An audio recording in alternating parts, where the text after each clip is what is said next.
I am Allison, 33 years old, and I was holding a sinking tech company together with my bare hands. I was presenting my proprietary software to investors for a $50 million funding round when my sister, the CEO's golden child, interrupted my pitch to announce they were going with her concept instead. My father and brother-in-law actually clapped for her. I simply closed my laptop, smiled, and told them to enjoy the funding. They had no idea that exactly 73 hours later, the company's CFO would be banging on my apartment door, begging me to save them from federal fraud charges. Before I continue this story, let me know where you are watching from in the comments below. Hit like and subscribe if you have ever had to stand up to a toxic family who tried to steal your hard work. Growing up in the affluent suburbs of Chicago, my role in the family was always clearly defined. I was the workhorse. My father, Harrison, ran Apex Solutions, a mid-sized tech firm that had been bleeding money for the better part of a decade. While I spent my youth studying and eventually earning a top-tier degree in product strategy, my younger sister Stella spent her time perfecting her social life. Stella was undeniably beautiful, effortlessly charming, and our father's undisputed favorite. When she wanted a new car, my father bought it. When she failed out of her first college, he made a substantial donation to another university to secure her transfer. When I wanted to start my career, my father told me I needed to prove my loyalty by working for him at a fraction of my market value. For 5 grueling years, I sacrificed everything for Apex Solutions. I missed holidays, canceled vacations, and routinely worked 90-hour weeks to pull my father's company out of the red. I was the lead product strategist, but in reality, I was the sole architect of the predictive machine learning algorithm that had finally made the company profitable. My reward for saving the family legacy was watching my father promote Stella to creative director, the moment she decided she was bored with her event planning job. She had zero background in technology, but she had an office twice the size of mine and a corporate credit card she treated like a personal slush fund. Then came Trey. Stella married him 2 years ago. Trey was a charismatic African-American man who loved expensive suits and hated actual work. My father immediately handed him the title of Vice President of Marketing, a position he used primarily to play golf with clients and claim credit for the campaigns my team designed. I tolerated all of it. I swallowed the unfairness because Harrison constantly fed me the lie that family builds together and that my technical brilliance was the silent engine driving our shared success. That toxic illusion shattered completely on a Tuesday morning in our glass-walled boardroom. The stakes could not have been higher. We were presenting to Vanguard Capital, hoping to secure $50 million in Series B funding. Across the long mahogany table sat Donovan Cole, Vanguard's notoriously ruthless lead investor. Donovan was a man who did not suffer fools, and he had been leaning forward, his sharp eyes locked entirely on my presentation. I was 30 seconds away from revealing the core predictive model. This was the absolute crown jewel of the software, the algorithm I had spent 3 years coding in the dark while my family took extravagant vacations. I had the investors completely hooked. I could see the dollar signs reflecting in Donovan's eyes as I explained how my back-end interface reduced processing time by 40%. Suddenly, the heavy oak doors of the boardroom swung open. Stella walked in. She did not knock. She did not apologize for interrupting a presentation that could determine the survival of the company. She strolled into the room holding an iced matcha latte, wearing a designer blazer that I knew for a fact had been expensed to the company the day before.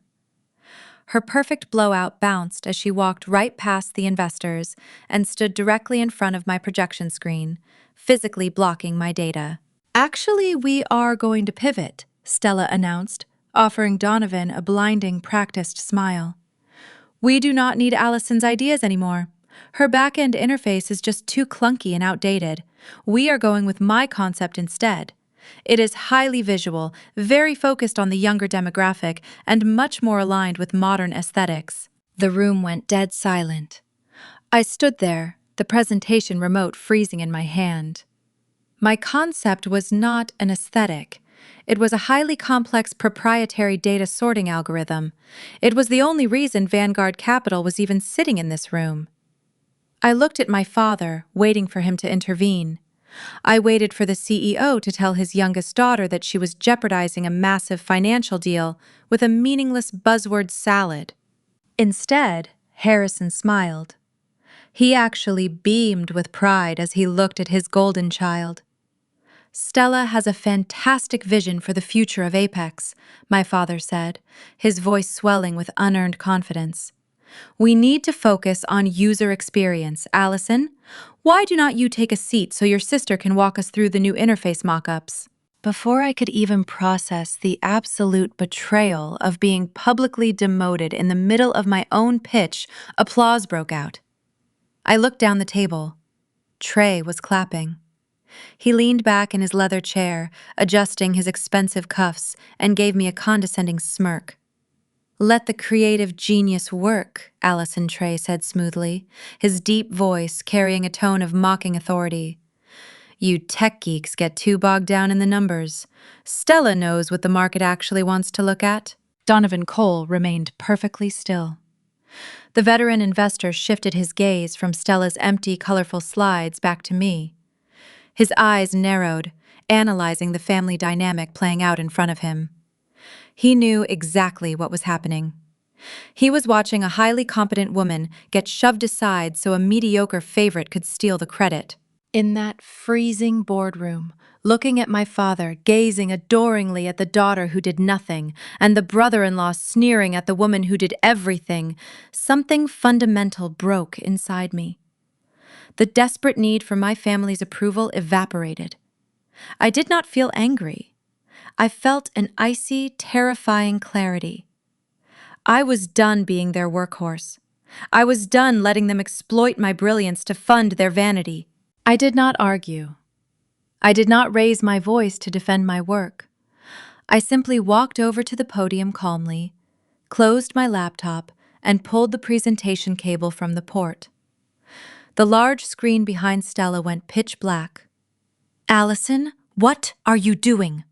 My father hissed, his corporate smile faltering into a glare. Plug that back in. Stella needs the presentation deck.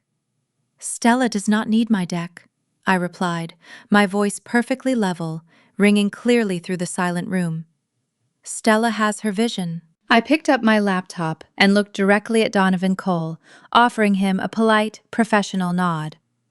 Then I looked at my sister, whose smug expression was beginning to waver as the reality of the black screen set in, and finally at my father and brother-in-law. Enjoy the funding, I said softly. I turned and walked out of the boardroom, my heels clicking rhythmically against the hardwood floor. I did not look back as the heavy oak doors shut behind me. They thought they had just sidelined a stubborn employee. They thought they had put the quiet, boring sister back in her place. They had absolutely no idea that every single line of code that made Apex Solutions viable belonged to me. And they were about to find out exactly what happens when you steal from the wrong person. I walked straight to my office, bypassing the curious stares of the junior developers in the bullpen. I did not waste time. I pulled a cardboard box from the supply closet and immediately began packing my personal belongings. The framed certificates, my ergonomic keyboard, the specialized reference books I had purchased with my own money, everything went into the box. I was barely 10 minutes into clearing out my desk when the door swung open. Trey leaned against the doorframe, his arms crossed over his tailored suit. He wore a self-satisfied grin, the kind of look a man gets when he thinks he has just won a game without having to learn the rules. Trey always carried himself with an unearned swagger. He was a man who had married into wealth and influence, and he wielded his vice president title like a club to mask his utter lack of qualifications. Throwing a tantrum, Allison Trey asked, his deep voice dripping with condescension. You are packing up just because Stella got a little spotlight? Do not make a scene. It is embarrassing for everyone. I kept wrapping a delicate desk lamp in bubble wrap, not bothering to look at him. I am not making a scene, Trey. I am leaving. Trey let out a short, mocking laugh, stepping fully into my office. Oh, come on. Stop being dramatic. You are not going anywhere. Look, Stella is the face of the company now. She has the charisma. She has the aesthetic. You are just the person who makes the slides work. Every company needs a workhorse, Allison. You should be happy your sister is taking the pressure off you. Family has to support family. I finally stopped packing and looked up at my brother-in-law. Family. I repeated the word, tasting like ash in my mouth. You have been vice president of marketing for 8 months, Trey. Can you name a single feature of the predictive model you are supposedly selling? Do you even know what programming language it is written in? Trey's smug smile faltered for a fraction of a second before his arrogance recovered. I do not need to know the nerd trivia, Allison. I sell the vision, and right now the vision is Stella. Get over yourself and get back to work. Before I could respond, my father marched into the office. Harrison's face was flushed red with suppressed rage. He slammed the heavy glass door behind him and glared at me, his chest heaving as he struggled to maintain his polished corporate facade. "What the hell was that display in there?" Harrison demanded, pointing a trembling finger at me. "You embarrassed me in front of Donovan Cole. You deliberately sabotaged your sister's moment. You made us look uncoordinated." "I made you look uncoordinated?" I asked, my voice deadly calm. Dad, Stella, walked into a Series B technical pitch with a matcha latte and no data. She does not even know what the software does. She knows what the consumers want, Harrison barked, slamming his hand on my desk. She understands the modern market. You are entirely too rigid, Allison. You have always been difficult. Now Vanguard is demanding a full technical demo by Thursday to prove the interface integrates with the back end. I need you to hand over the master access codes to Stella immediately so she can run the demo. I stared at the man who had raised me. He was demanding that I hand over the keys to my life's work so his favorite daughter could pretend she built it. He did not care about the countless nights I had spent debugging the system. He did not care about my career or my future. He only cared about propping up Stella and securing $50 million to cover his own terrible business decisions. I am not giving Stella the master codes, I stated firmly. My gaze locked with his. Harrison stepped closer, trying to use his physical presence to intimidate me, a tactic he had used since I was a teenager. "Listen to me very carefully," he growled, dropping the fatherly act completely. "You are an employee of Apex Solutions. If you do not hand over that code right now, I will fire you. I will strip you of your title, and I will make sure you never work in corporate tech in Chicago again. Do not you dare stand in the way of your sister's success." Trey chuckled from the corner of the room, leaning back against the wall with his hands in his pockets. "Just give it up, Allison. You lost. Hand over the keys to the castle before you ruin your own career over a petty grudge." They were so incredibly arrogant. They were so blinded by their own egos that they had not bothered to read the fine print of their own company's corporate structure. They thought they held all the power. They thought I was just a terrified employee who would bow to a threat from the mighty CEO.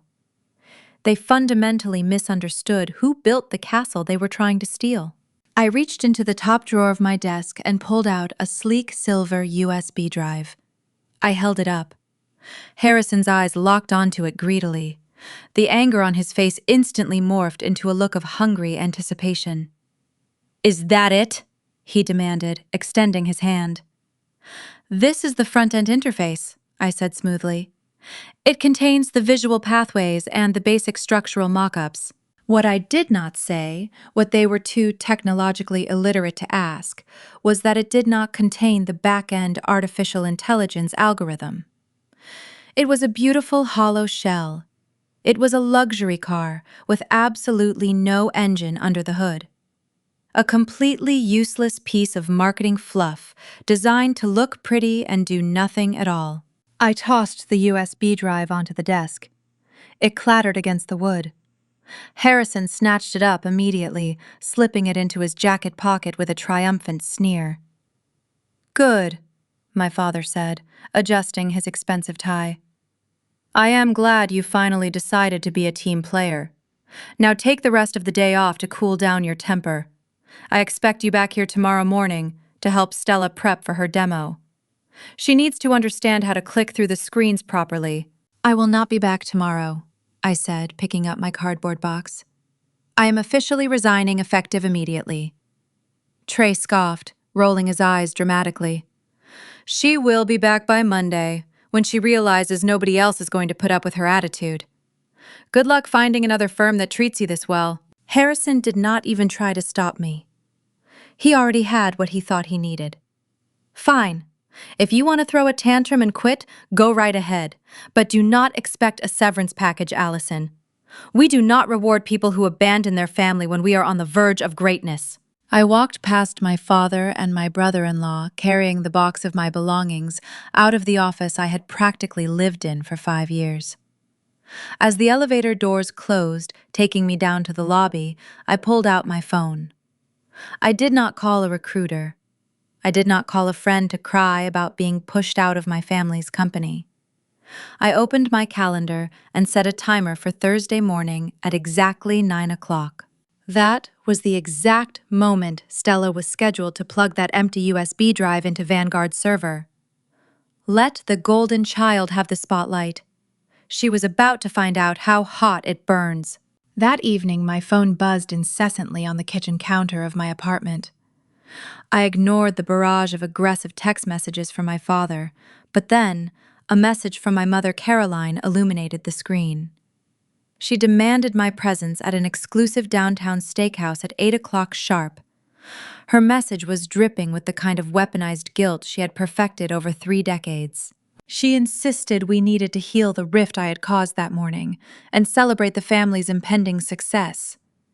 According to her, my absence would be a malicious attack on our familial bond. Against my better judgment, but driven by a morbid curiosity to see how far their delusions stretched, I decided to attend. The restaurant was a dimly lit sanctuary for Chicago's ultra-wealthy, characterized by crystal chandeliers and velvet booths. I was directed to a private dining room in the back, where the sound of clinking glasses and raucous laughter spilled into the hallway.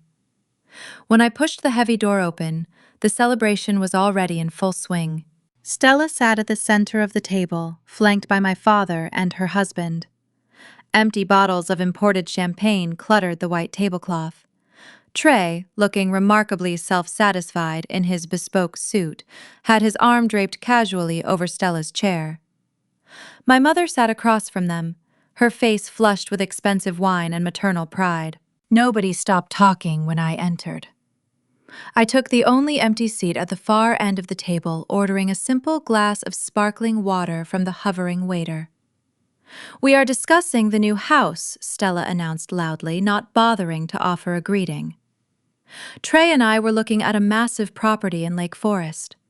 It has a gorgeous pool and a home theater. Once the Vanguard money clears on Thursday, we are putting down an all-cash offer. It is the perfect place to host industry events. I stared at her, genuinely amazed by the depth of her ignorance. Vanguard Capital was offering a corporate investment to scale a technology company, not a personal lottery payout to fund her real estate ambitions. "That is a brilliant idea, sweetheart," my mother cooed, reaching over to pat Stella's hand. "You and Trey deserve a beautiful home. You have worked so hard to secure this deal for the company." "Worked hard?" I asked, my voice cutting through the celebratory noise. "Mom?" She poured a matcha latte and interrupted a meeting. My father slammed his heavy crystal glass onto the table. "Do not start with your bitterness, Allison. We are here to celebrate your sister's triumph. You made a massive scene today, and frankly, you should be begging us for forgiveness. You let your petty jealousy jeopardize a $50 million deal." Trey let out a booming laugh, pointing a finger at me across the table. "That is exactly what it is. Pure jealousy. She cannot handle the fact that she lacks the executive presence to close a deal. You quit because you know you will always be a background worker, Allison. You lack the killer instinct required for the C-suite. Stella saved your botched presentation today, and you could not stomach the bruised ego. I looked at my brother-in-law.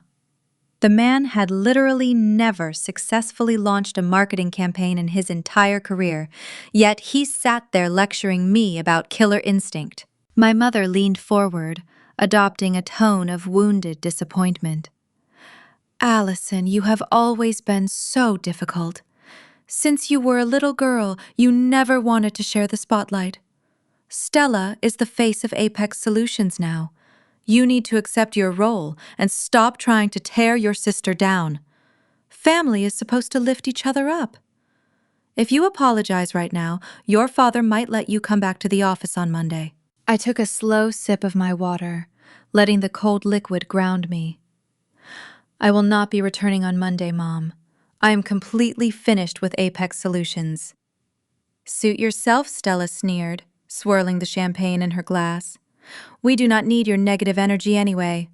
Trey is hiring a whole new team of developers to work under me, people who actually understand my creative direction. The dinner dragged on for another agonizing hour. They ordered premium Wagyu steaks truffles and 2 more bottles of vintage wine. They spoke about the Vanguard funding as if the money was already sitting in their personal bank accounts.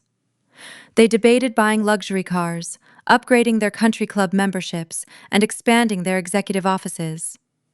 Not once did they discuss the actual software. Not once did they mention the clients or the technological infrastructure required to scale a business.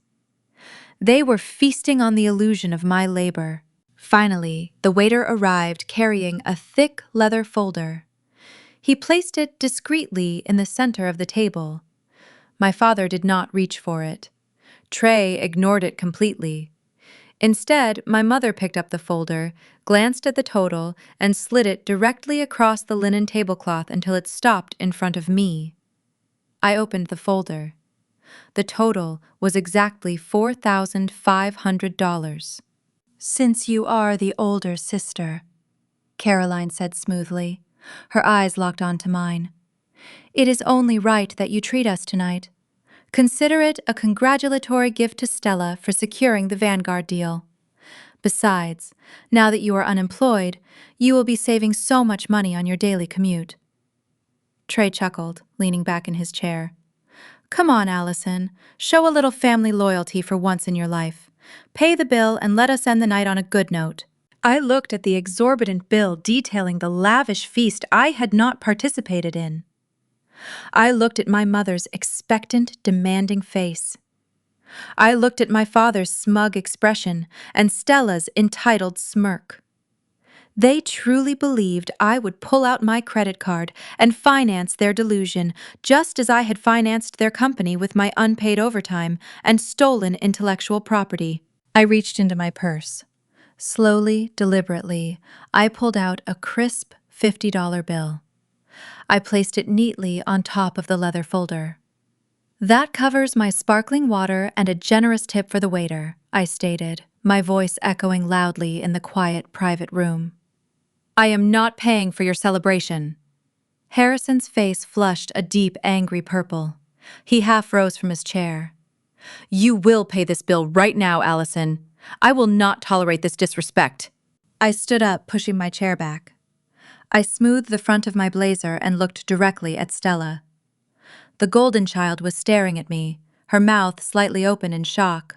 You are going to need every single dollar you have to pay for a very good defense attorney, Stella, I said, my tone completely devoid of emotion. Buying a mansion with venture capital funds is a federal crime. But that will be the least of your problems when Donovan Cole realizes you sold him a hollow interface with absolutely no code attached to it. What are you talking about? Trey demanded, his confident swagger faltering for the very first time. I ignored him, keeping my eyes locked on my sister. You stole my presentation.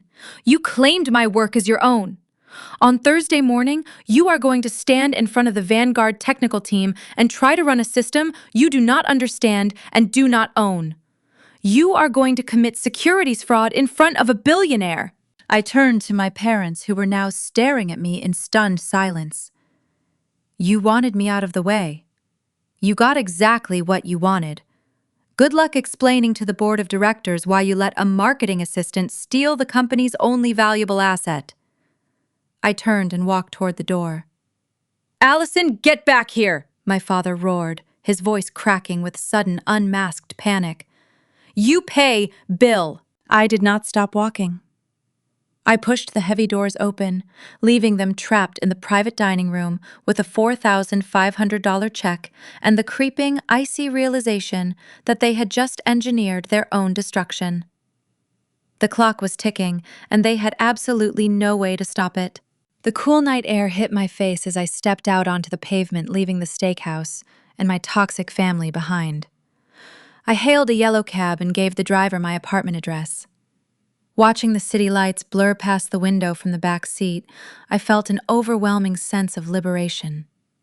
For 5 years, I had carried the crushing weight of Apex Solutions on my shoulders, fueled by a misplaced sense of loyalty to a father who viewed me as nothing more than a disposable asset. Tonight, that loyalty was officially dead. I had walked away with the only piece of leverage that mattered in this corporate game. When I unlocked my apartment door, I did not collapse in panic about my unemployment. Instead, I walked straight to my home office, turned on the sleek desk lamp, and knelt beside the heavy steel safe tucked beneath my bookshelf. I punched in the code, the heavy mechanical click sounding satisfying in the quiet room. I reached inside the metal cavity and pulled out a manila folder. I placed it on the desk and opened it, smoothing my hand over the legal documents. These pages contained the secret I had guarded since my father demanded I return to save his failing business. Apex Solutions was hemorrhaging cash and facing bankruptcy. He begged me to fix his mess, relying on my brilliance to build a product that could secure venture capital. But even back then, I knew my father. I knew his capacity for betrayal. I knew he would eventually try to claim my hard work as his own personal triumph. Because of that foresight, I had taken a crucial precaution before writing a single line of code. 3 years ago, using personal funds, I registered an independent company. I named it Aegis Core. Through this independent entity, I developed the proprietary machine learning algorithm that formed the entire backbone of the new Apex product. The complex data sorting mechanisms and predictive analytics that Vanguard Capital was salivating over belonged entirely and exclusively to Aegis Core. It belonged to me. My father assumed that because I was his daughter working for a below-market salary, he automatically owned everything I created. He was dead wrong. I had never assigned the intellectual property rights to Apex Solutions. Instead, I had executed a highly specific, airtight licensing agreement. Aegis Core simply granted Apex Solutions the right to utilize the algorithm for a strictly defined trial period. I flipped to the second page of the contract, highlighting the exact clause with my finger. The terms were brutally clear. In exchange for the use of my intellectual property, Apex Solutions was required to pay Aegis Core an annual royalty fee. My father, in his infinite arrogance, had signed the vendor agreement without ever passing it through a competent legal review. He thought it was just standard corporate paperwork for a back-end tool.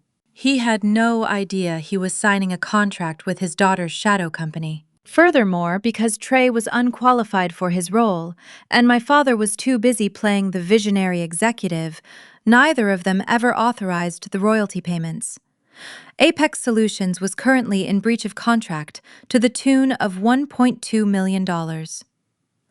But the most devastating detail was not the unpaid debt.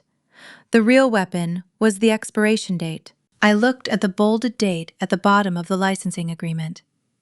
The temporary right to use my algorithm had officially expired yesterday at midnight.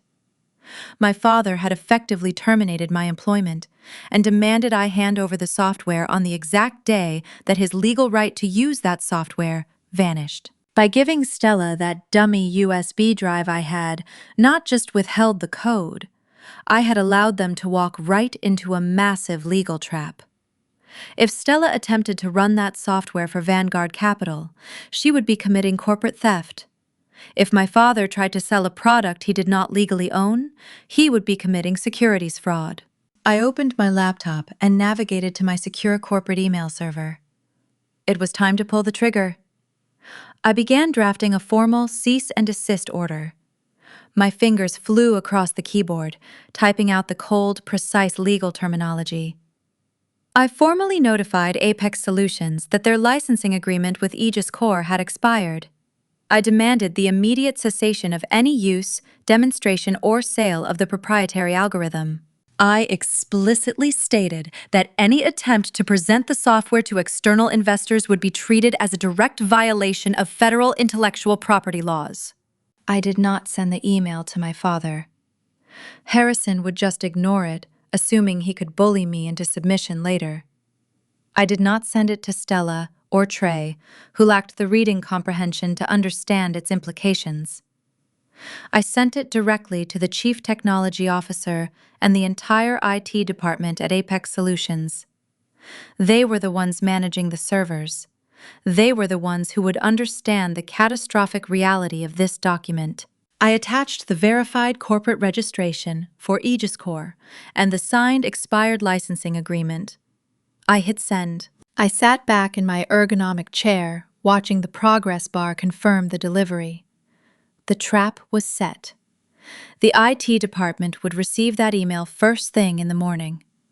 They were legally obligated to comply with a cease and desist order, which meant they would have no choice but to lock down the back-end servers to avoid facing personal legal liabilities. They would sever the connection between Stella's pretty front-end interface and my proprietary algorithm. When my sister stood up in the boardroom on Thursday to present her stolen masterpiece to Donovan Cole, she would be holding nothing but a dead, useless wire. I smiled, turning off my desk lamp. The dominoes were lined up perfectly, and my arrogant family was about to blindly push the very first one. I could finally sleep peacefully. Thursday morning arrived with a crisp, clear sky over Chicago. I stood in my kitchen holding a mug of black coffee, watching the digital clock on my microwave slowly tick toward 9. I did not feel anxious. I did not feel the familiar, crushing weight of corporate panic that usually accompanied a major investor presentation. Instead, I felt the steady, calm rhythm of a carefully engineered trap snapping shut. Down in the financial district, inside the glass-walled boardroom of Apex Solutions, the stage was set for the most expensive disaster in my family's history. I opened my laptop on the kitchen island and pulled up the encrypted server logs for Aegis Core. I could not be in the room physically, but I did not need to be. I had a front row seat to the digital carnage, and I had a man on the inside. My phone buzzed next to my coffee mug. It was a text from Mitchell. Mitchell was the senior systems engineer I had personally mentored for 3 years. He was brilliant quiet, and he hated my father's arrogant management style just as much as I did. Mitchell was the one who had received and processed my cease and desist order at 7 o'clock that morning. He knew exactly what was about to happen. "The Eagles have landed," Mitchell texted. Harrison is sweating through his expensive suit. Stella just offered Donovan Cole another matcha latte. Cole looks like he wants to murder someone. I chuckled, taking a slow sip of my coffee. I could picture the scene perfectly. The long mahogany table would be polished to a mirror shine. My father would be standing at the head of the room, projecting false confidence. Stella would be wearing an outfit that cost more than my monthly rent. Vanguard Capital, however, was not a firm that invested in aesthetics. Donovan Cole was a notorious shark who demanded concrete numbers, scalable architecture, and flawless execution. Stella was walking into a war zone, armed with a hollow USB drive and a vocabulary entirely composed of meaningless marketing buzzwords. I watched the server traffic monitor on my screen. The digital silence was beautiful. The IT department, terrified of federal liability and my airtight legal threat, had completely severed the network pathways. They had legally quarantined my intellectual property. The back-end database was dead to them. At exactly 9:12, a ping registered from the Apex boardroom IP address. Stella had plugged in the dummy drive. My phone buzzed again. Mitchell was providing a live play-by-play from his seat in the back corner of the room. She is running through the visual slides, Mitchell wrote. It is a total disaster. She just called the machine learning algorithm a magical data cloud. Cole interrupted her. He is not smiling. He is demanding the live software demonstration right now. He wants to see the back-end integration. This was the exact moment Harrison would usually nod at me across the table, signaling me to take the keyboard and save the company. But I was miles away, in my quiet apartment, and Stella was entirely alone at the podium. I leaned closer to my screen, watching the incoming data requests. Stella was clicking the launch icon on the front-end interface. The beautifully designed, completely empty application was desperately trying to connect to a back-end database that no longer existed on their network. The server logs flashed a brilliant bright red on my monitor. Connection refused. Mitchell's texts started firing in rapid succession. Oh my God. She clicked launch. The screen went black. Now it is just a loading wheel. Harrison is telling her to refresh it. Trey is trying to tell Cole that it is just a standard network lag. It was not a network lag. It was an impenetrable legal firewall. I imagined the deafening silence in that boardroom. I imagined Stella's manicured finger tapping the trackpad in mounting panic, her perfect blowout trembling as the reality of her incompetence set in. I watched the final server request bounce off my security protocol, triggering the automated response I had programmed specifically for this occasion. The massive 72-inch projector screen in the Apex boardroom did not just fail quietly. It broadcasted my victory in high-definition text. Mitchell sent a shaky, blurred photograph taken from under the boardroom table. There, glowing brightly across the screen, for Donovan Cole and his entire team of sharp analysts to read, was a stark red error box. It read, "Access denied. Intellectual property lock. Unauthorized use of Aegis Core assets." Cole just stood up. Mitchell texted the words practically vibrating with excitement on my screen. He asked Harrison who Aegis Core is. Harrison looks like he is having a stroke. Stella is literally hitting the keyboard. Trey just spilled a pitcher of water trying to reach for the power cord. My father had backed himself into an inescapable corner. To explain Aegis Core to Donovan Cole was to confess to corporate fraud. It was an admission that Apex Solutions did not actually own the technology they were attempting to sell for $50 million. If Harrison lied and claimed it was a simple technical glitch, the Vanguard technical team sitting right next to Cole would instantly verify the security lock and expose the lie. The server traffic died completely on my monitor. Stella had likely ripped the USB drive out in a blind panic, desperately trying to hide the blaring legal warning from the investors, but the damage was already permanently etched into the minds of the Vanguard team. Venture capital firms did not hand over $50 million to companies that stole intellectual property. They did not do business with executives who tried to pawn off a hollow visual interface as a functional tech product. The trust was irreparably broken in a matter of 30 humiliating seconds. My phone rang loudly, shattering the quiet peace of my kitchen. The caller ID flashed my father's name. It was the frantic, desperate call of a man watching his empire crumble to dust in real time. I let it ring until it went to voicemail. 10 seconds later, Trey called. Then Stella called twice in a row. I silenced the phone, completely turned it face down on the granite counter, and calmly closed my laptop. They had wanted the spotlight so badly. They had begged for the stage, convinced they were the true visionary talent, while I was just the easily replaceable hired help. Now they were standing under the blinding interrogation lights, completely exposed as frauds, choking on the harsh reality of their own arrogance.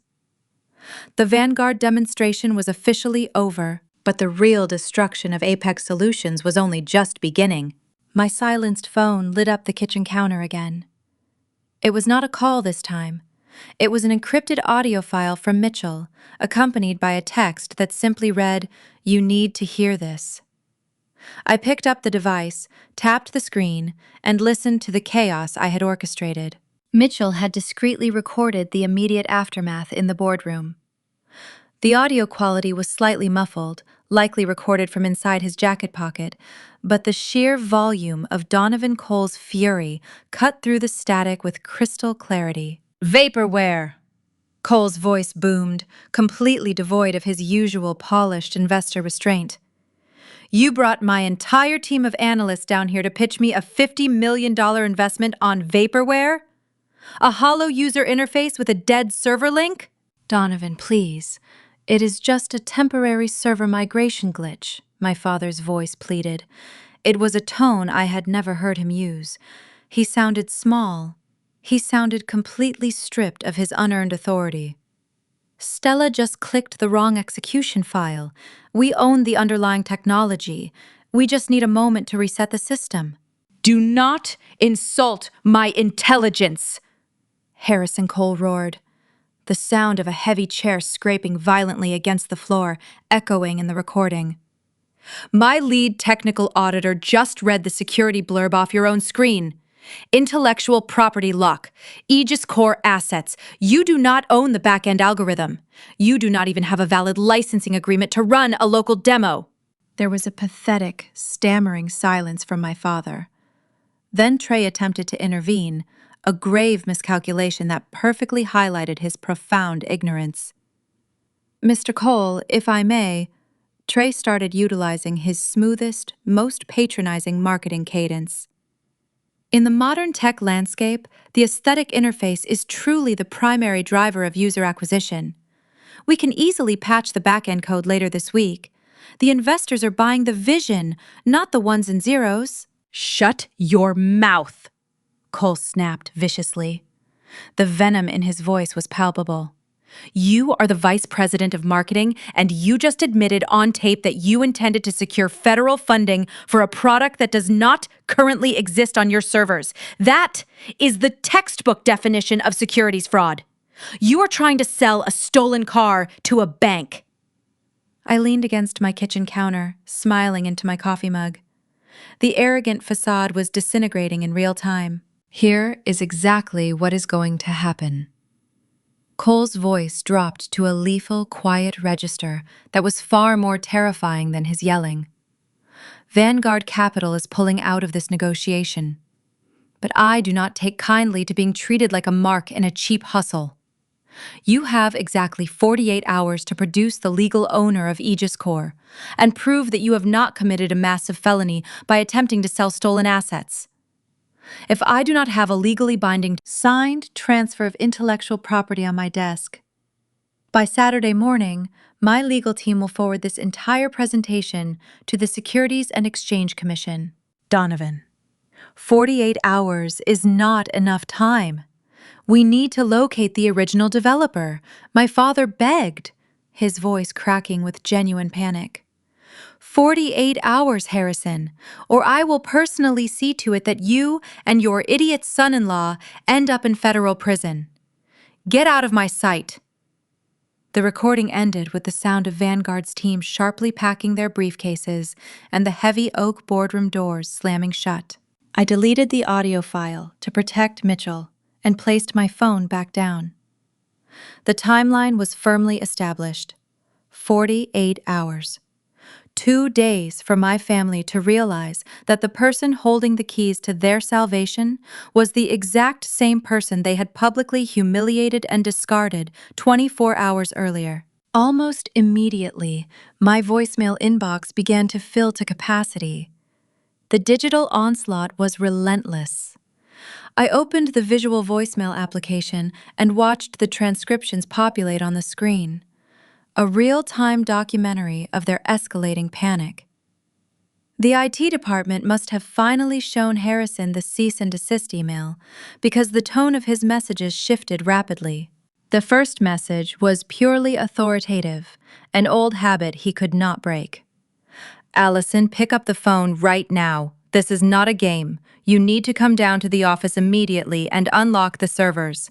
Donovan Cole is threatening to ruin us. You are jeopardizing the family legacy over a petty argument? I demand that you answer this call. He still thought he could command me.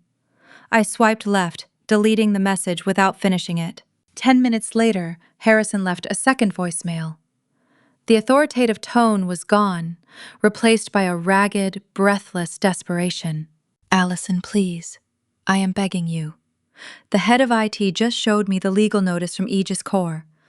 Why did you not tell me you incorporated a shadow company? We can fix this. I will double your salary. I will make you Chief Technology Officer. Just call Vanguard and tell them the licensing agreement was a clerical error. If we do not fix this by Saturday, the SEC will seize the company assets. Please, sweetheart, pick up the phone. Sweetheart? He had not called me that in 15 years. The sheer hypocrisy of his sudden affection made my stomach turn. I deleted that message too. Next came Trey. His voicemail was a masterclass in shifting the blame while desperately trying to maintain his inflated ego. Hey, Allison. Look, things got a little heated yesterday, but we are all professionals here. Stella is practically having a nervous breakdown in the executive washroom right now. You really threw her under the bus today. But I am willing to mediate. I can talk Harrison into giving you a generous bonus if you just release the Aegis code. Do not let your emotions destroy the company. Call me back. Let the men handle the logistics. I laughed out loud in my empty kitchen. Trey was facing federal fraud charges, and he was still trying to condescend to me while simultaneously begging for my help. He wanted the men to handle the logistics because he lacked the fundamental intelligence to understand that I had legally outmaneuvered all of them with a single email. I blocked his number entirely. Finally, my mother entered the chat. Caroline did not call. She utilized text messages, typing out a barrage of emotional manipulation designed to break my resolve and force me back into submission. Allison, how could you do this to your sister? The first text read. She is crying uncontrollably. You know she cannot handle this kind of stress. You embarrassed her in front of important people. Your father is talking about bankruptcy, read the second message a few minutes later. He is checking his blood pressure. If he has a heart attack, it will be your fault. We gave you everything, and this is how you repay us? By destroying our livelihood? Come to the house tonight. We are having a family meeting. We forgive you for the misunderstanding, but you need to fix this immediately. They forgive me. The audacity was truly breathtaking. They had exploited my labor, stolen my intellectual property, humiliated me in front of a billionaire investor, and now they were graciously offering me their forgiveness if I would simply return to save them from the consequences of their own actions. They refused to acknowledge their own guilt, choosing instead to cast me as the villain for simply removing my safety net. I did not reply to any of them. I did not block my parents' numbers because I needed them to leave a clear digital trail of their desperation and their full knowledge of the Aegis Corps ownership. But I turned off all notifications and tossed my phone onto the living room sofa, severing their connection to me. I walked over to the expansive windows of my apartment, looking out over the sprawling Chicago skyline. For the first time in 5 years, my schedule was entirely clear. I did not have to fix a broken code. I did not have to cover for Stella's glaring incompetence. I did not have to listen to Trey take credit for my late nights and missing weekends. I had 48 hours until Donovan Cole pulled the trigger on the SEC investigation. My family was about to spend the next 2 days drowning in absolute terror, scrambling for a lifeline that I had absolutely no intention of throwing to them. They were finally learning the most important lesson of corporate survival. Do not bite the hand that built the cage. I stood by the window for what felt like hours, watching the Chicago traffic far below. The silence in my apartment was a luxurious contrast to the digital panic I knew was consuming my family office. I had just walked into the kitchen to pour a glass of wine when a violent pounding rattled my front door. It was not a polite knock. It was the frantic, aggressive hammering of desperate people. I walked to the foyer and checked the security monitor. Standing in the hallway were my parents Stella and Trey. Harrison was pacing furiously. Stella looked like she had been crying for hours, her makeup smeared across her cheeks. Caroline was leaning against the doorframe, clutching her designer purse like a shield. Trey looked furious, his fists clenched at his sides. I considered leaving them out there, to scream into the void. But the neighbors would eventually call the building security, and I wanted this confrontation on my own terms. I unlocked the deadbolt and pulled the door open, blocking the entryway with my body. Before I could even speak, my mother launched her offensive. She pushed past my shoulder, invading my personal space, and the rest of them flooded into my living room like a toxic tidal wave. "Allison, how could you do this?" Caroline cried, immediately utilizing the high-pitched wavering tone she reserved for maximum emotional manipulation. She grabbed my arm, her nails digging slightly into my skin. "We have been worried sick about you. Your father almost collapsed in the office today. We are your family. You cannot just abandon your family duty because of a minor disagreement at work." I stepped back, firmly removing her hand from my arm. "A minor disagreement?" I asked, my voice cold and steady in the face of her manufactured hysteria. "Stella committed intellectual property theft in front of a billionaire investor, and Dad tried to help her sell it. That is a federal crime, Mom, not a disagreement." Stella collapsed onto my sofa, burying her face in her hands. "You ruined my life," she sobbed loudly. Donovan Cole looked at me like I was garbage. "He humiliated me, Allison. You set me up to fail. You deliberately made me look stupid." I stared at my sister, marveling at her absolute inability to take responsibility. "I did not make you look stupid, Stella. You walked into a technical presentation without a single shred of technical knowledge. You set yourself up. All I did was stop letting you use my brain to hide your incompetence." Harrison stepped forward, his face a mask of barely contained rage. "Enough of this attitude, Allison. You have made your point. You wanted to prove you were essential, and you did. Now stop this ridiculous tantrum. You are going to sit down at your computer, email Donovan Cole, and tell him that Aegis Core is fully owned by Apex Solutions. You are going to say the server lock was an automated security error that you have now resolved." I looked at my father, genuinely astounded by his delusion. "Are you actually ordering me to commit perjury to save your company?" "It is our company!" Caroline shrieked, tears now streaming down her perfectly powdered face. "It is your legacy, Allison. We raised you. We put a roof over your head. We paid for your education. Everything you have, your entire career is because of us. You owe us your loyalty. That is what family duty means. You do not destroy the people who gave you life. You are acting like a vindictive, selfish child, and it is tearing this family apart." Her words hung in the air. For years, that exact speech would have worked. It would have triggered an avalanche of guilt, forcing me to apologize and fix their mistakes just to earn a fractured piece of their approval. But looking at them now, standing in my sanctuary, I felt absolutely nothing. "You did not pay for my education, Mom," I corrected her calmly.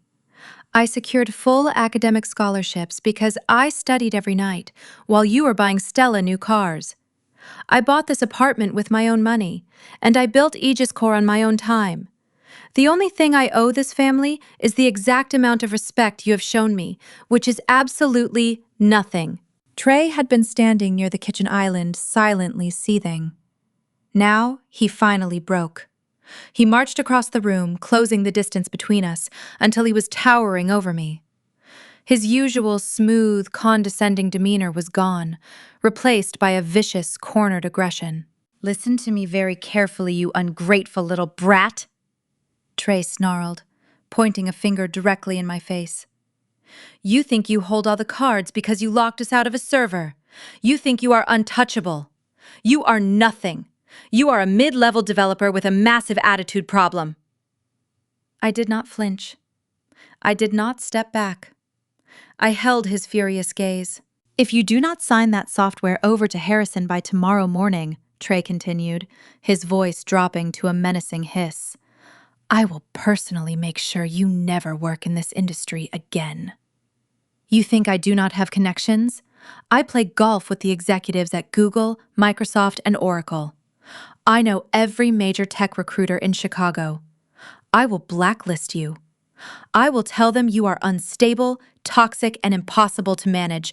I will completely destroy your professional reputation.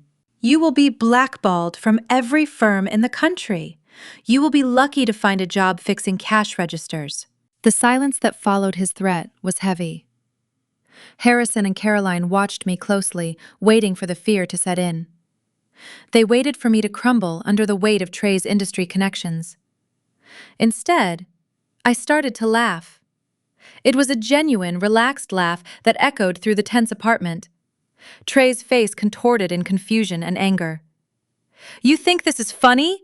I will ruin you! I stopped laughing, my expression hardening into absolute ice.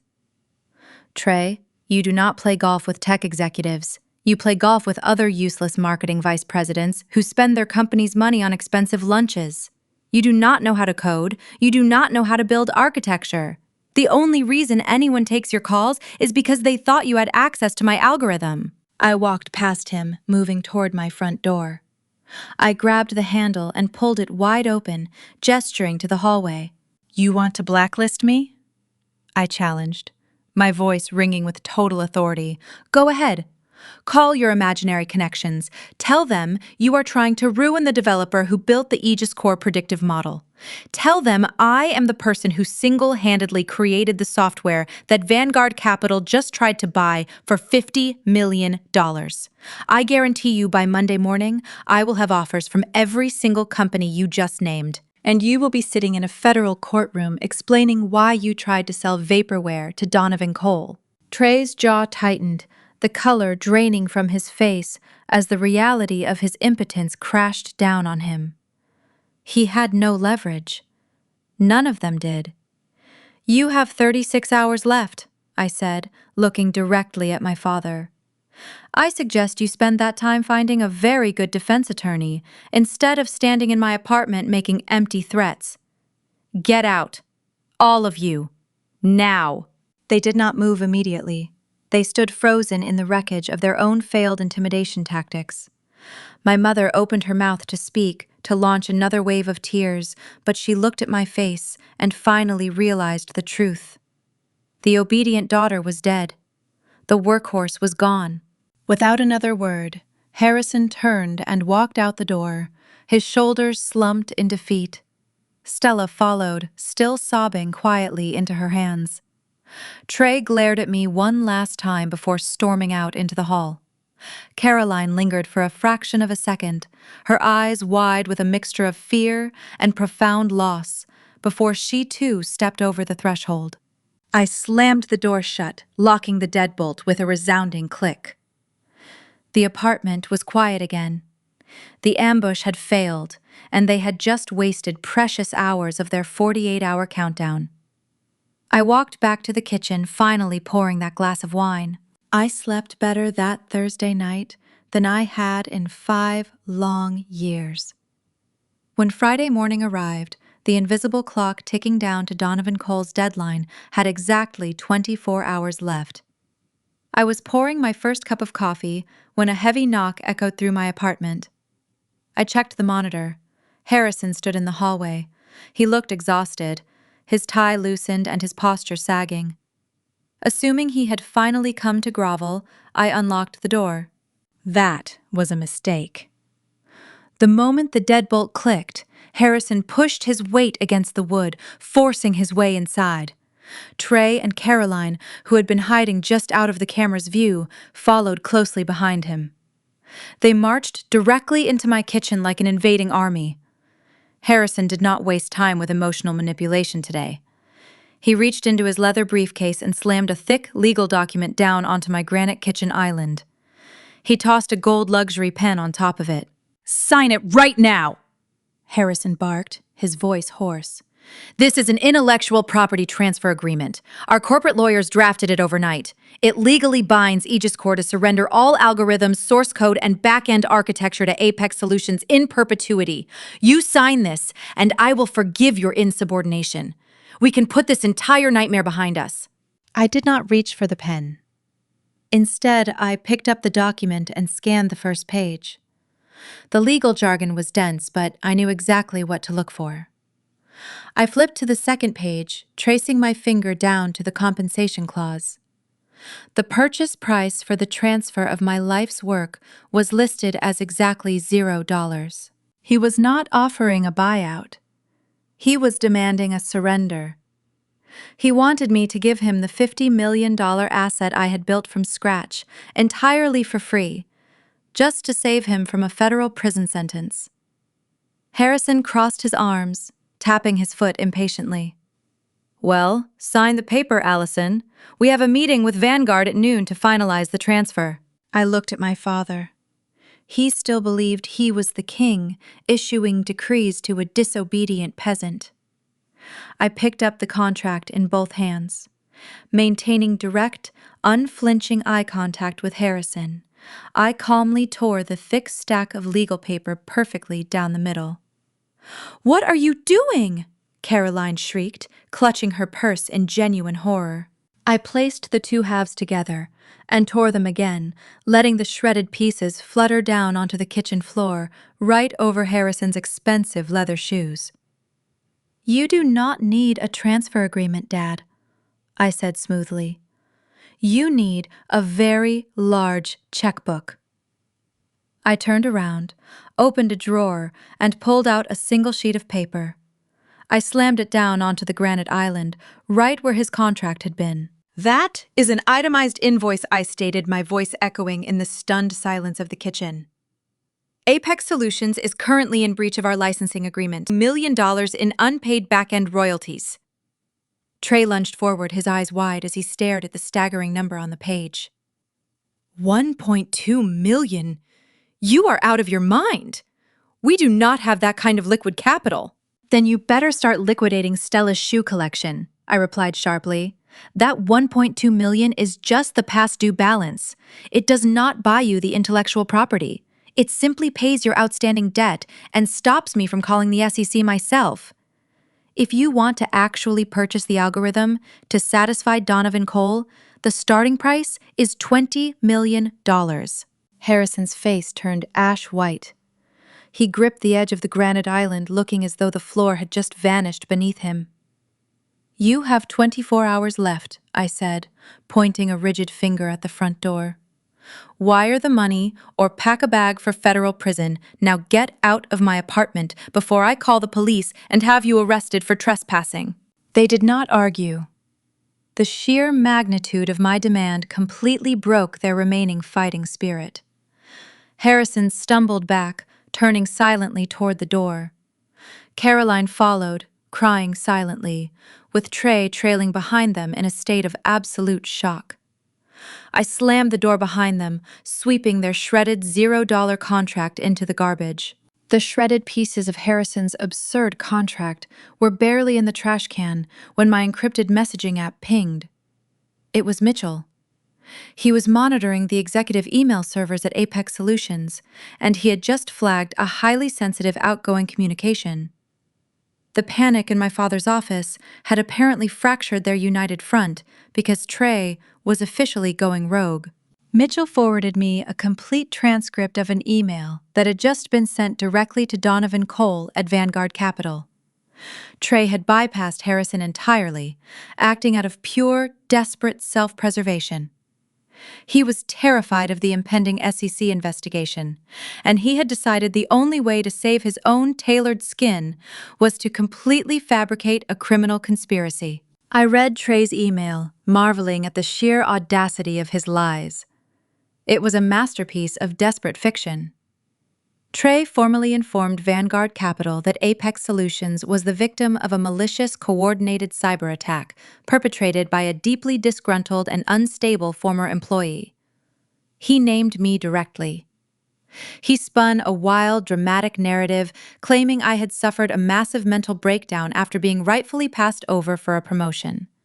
According to Trake, I had abused my administrative privileges, hacked into the company mainframe, and planted a fraudulent lock screen to sabotage Stella's presentation out of pure, unadulterated jealousy. He was attempting to frame me for federal cybercrimes.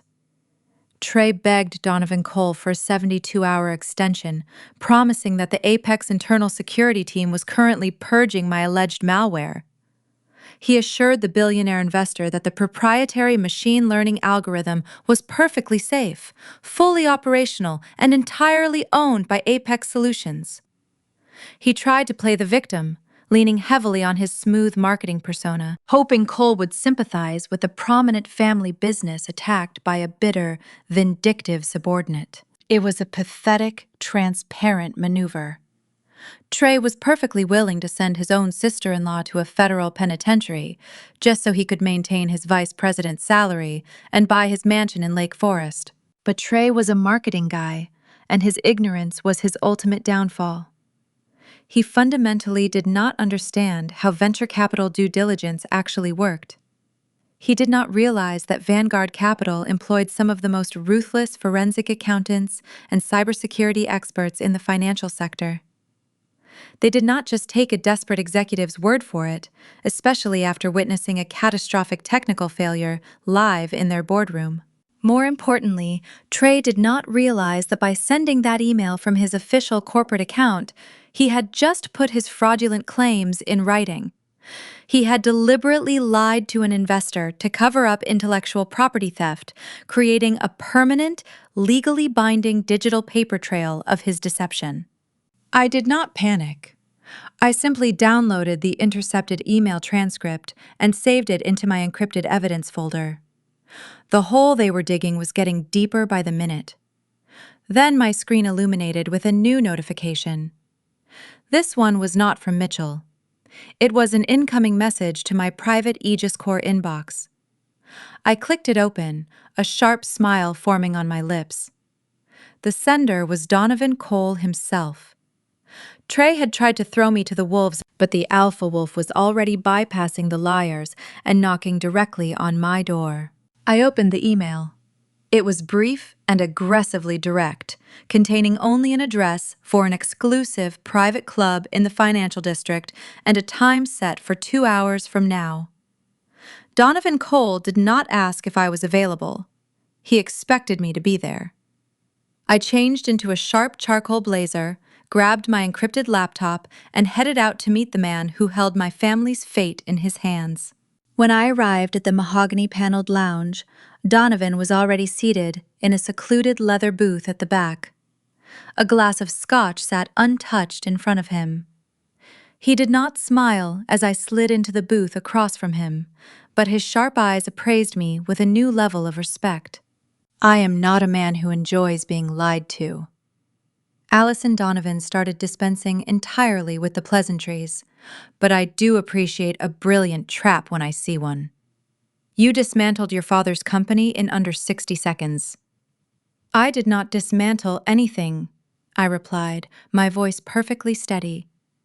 I simply removed the foundation they refused to acknowledge. Donovan slid a thick manila folder across the table. I opened it.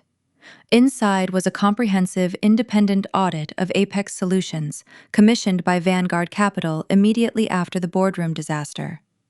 It detailed their bleeding margins, their excessive executive spending, and their absolute lack of proprietary back-end infrastructure.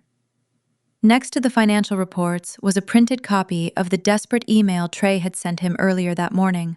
Your brother-in-law claims you are a disgruntled cybercriminal, Donovan said, a dry amusement coloring his tone. He insists you hacked their mainframe and planted the Aegis Core lock screen out of pure jealousy. He begged me for a 72-hour extension to purge your malware so his brilliant wife could resume her presentation. I looked at the printed email, feeling a surge of satisfaction. I assumed your forensic team found the truth. My team found that Apex Solutions is an empty shell running on borrowed time, Donovan confirmed, leaning forward. We traced the digital footprint of the algorithm straight to the Aegis Core servers. We confirmed your independent corporate registration. Your family does not own the intellectual property. They never did. You outplayed them completely, and Trey just put his own attempted fraud in writing. I closed the folder and met his intense gaze. So what happens now if you know they are committing criminal fraud? Why are we having this meeting instead of your lawyers talking to the authorities? Because I do not care about your family's pathetic dysfunction, Donovan stated bluntly. I care about the software. The predictive model you built is light years ahead of anything on the current market. I was fully prepared to hand your father $50 million for it. But seeing how easily he was duped, and how easily you orchestrated his downfall, I would much rather hand that money to the actual architect. He extended his hand across the polished table. Apex Solutions is a sinking ship. Let them drown in their own debt. Vanguard Capital wants to fund Aegis Core directly. You bring the technology, I bring the capital, and we leave your family with nothing but the consequences of their own staggering incompetence. I looked at his outstretched hand. This was the ultimate victory. I reached across the table and shook it firmly. The alliance was forged. My family thought they were playing chess, but Donovan and I had just flipped the entire board. The handshake with Donovan Cole sealed the fate of Apex Solutions. I left the private club and walked back out into the bustling Chicago afternoon. The city moved around me with its usual frantic energy, completely unaware of the corporate execution I had just scheduled. I checked my watch. The invisible clock was relentlessly ticking down. My family had exactly 24 hours left before Donovan alerted the authorities. They were completely unaware that the man they were frantically trying to appease had just become my silent business partner. I returned to my apartment and immediately booted up my secure laptop. I opened the encrypted communication channel with Mitchell. I did not have to ask for a status update. Mitchell was practically broadcasting a live documentary of the collapse from his cubicle. The atmosphere inside Apex Solutions had devolved into absolute pandemonium. Mitchell described it as watching a luxury cruise ship sink in real time, but with the captain actively drilling more holes in the hull.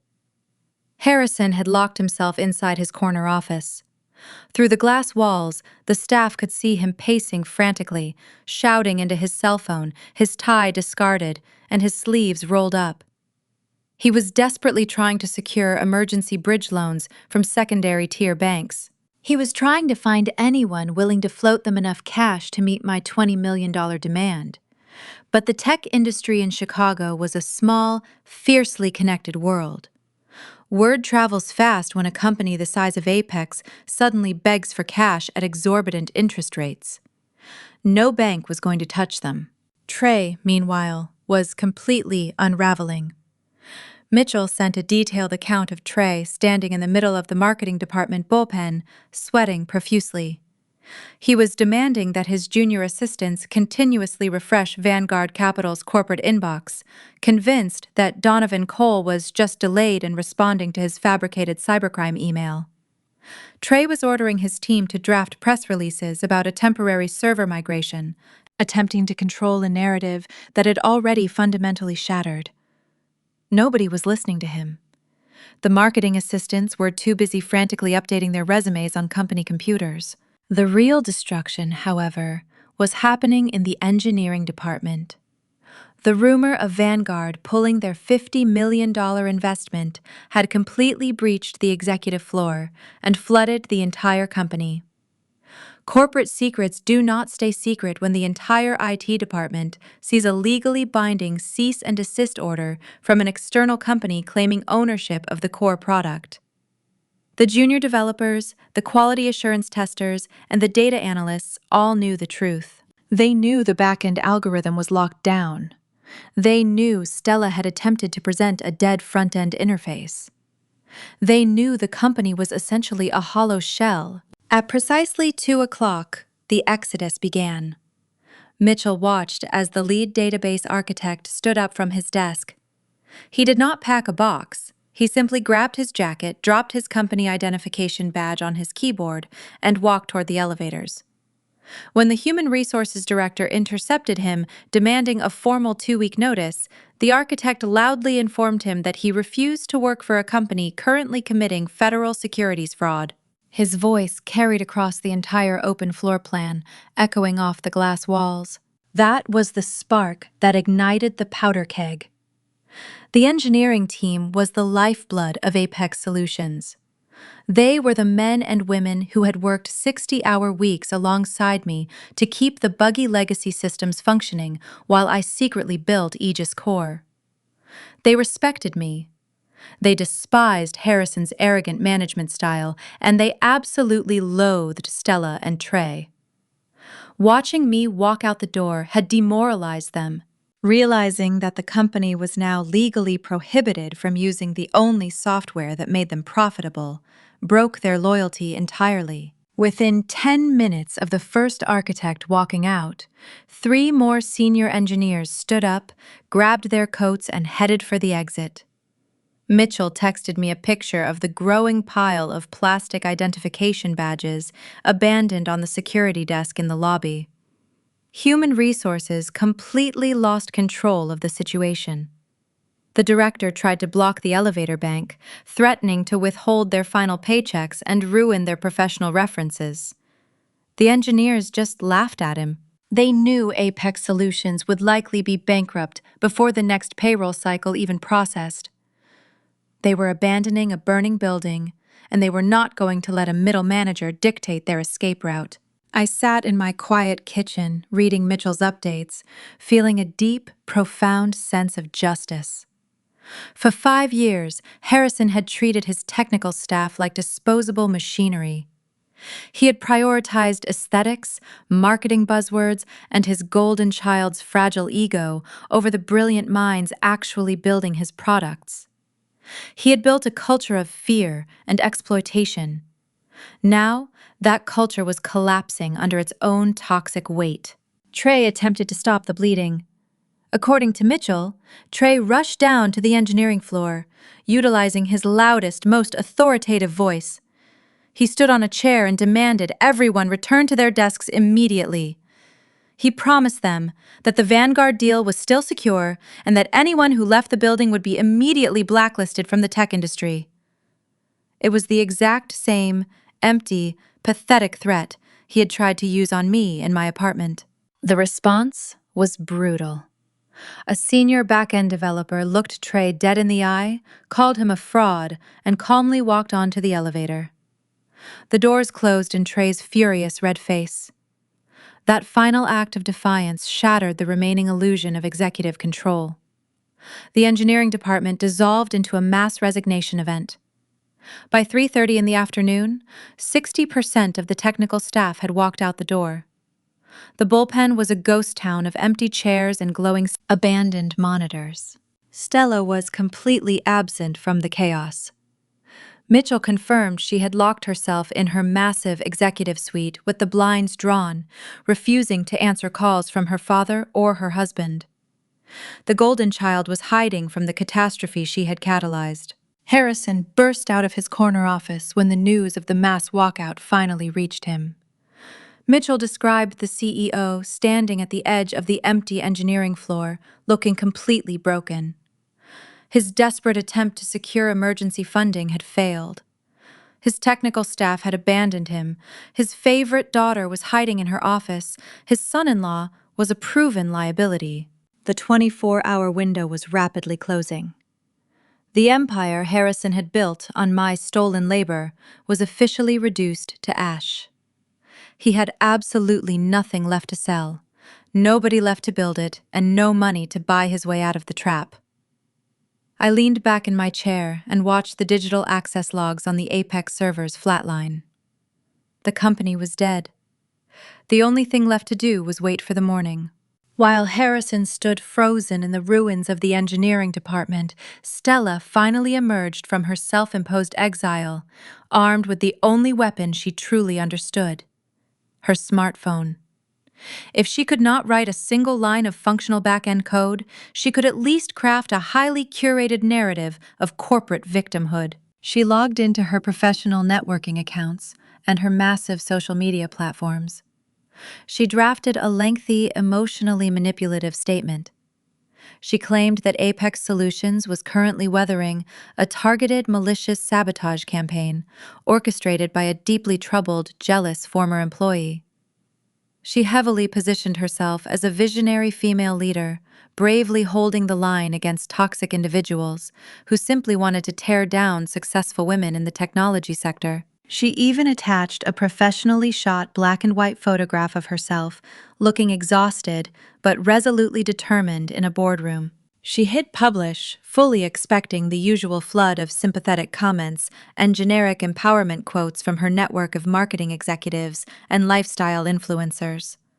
Instead, the platform algorithms delivered her statement directly onto the feeds of the 60 disgruntled engineers who had just walked out of her building.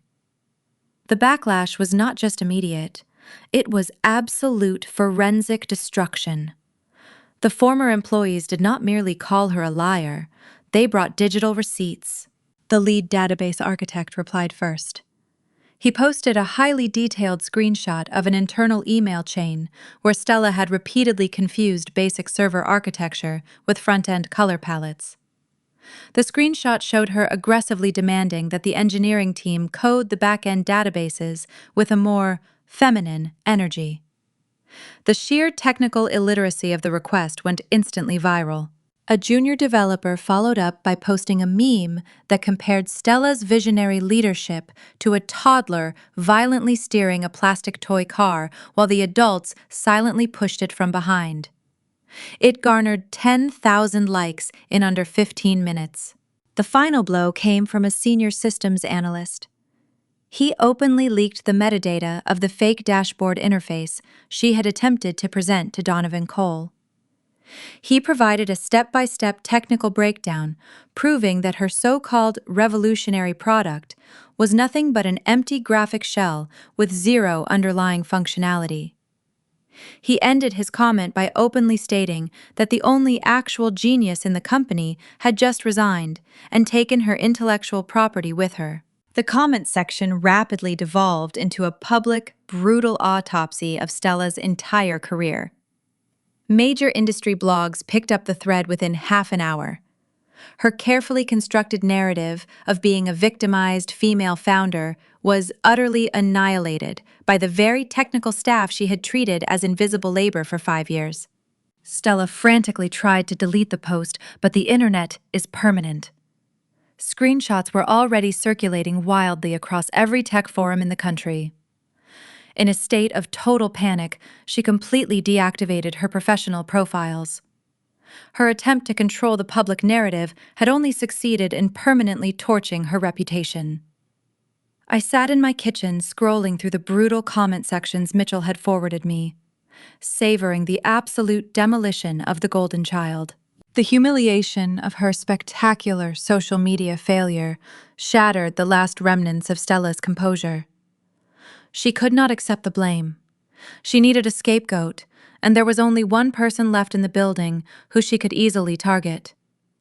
She stormed out of her executive suite, her designer heels clicking aggressively against the hardwood floors, and marched directly toward the center of the marketing bullpen. Trey was standing near the glass partition, furiously typing on his phone, likely still trying to manage his own collapsing professional network. He did not even look up until Stella slapped the device directly out of his hand. It clattered violently across the floor, the screen shattering against a desk leg. The few remaining junior marketing assistants and human resources staff froze in their tracks. The open office layout plunged into a dead, suffocating silence. Everyone stopped packing their boxes to watch the impending train wreck. "You ruined everything!" Stella screamed, her voice shrill and echoing loudly off the glass walls. "You actually sent a documented written confession of fraud to a billionaire venture capitalist. You are the reason we are facing a federal investigation. You absolute idiot!" Trey stared at his broken phone, his face flushing a violent mottled red. He snapped his head up, dropping his polished executive persona completely. The smooth-talking marketing vice president vanished, replaced entirely by a cornered, vicious man. "I was trying to save this sinking ship from your catastrophic incompetence," Trey roared back, stepping aggressively into her personal space. "You are the one who stood in front of the Vanguard board and tried to sell them a fake, unformatted dashboard. You are the one who spent the last 5 years proudly taking the credit for a complex back-end system you do not even know how to turn on."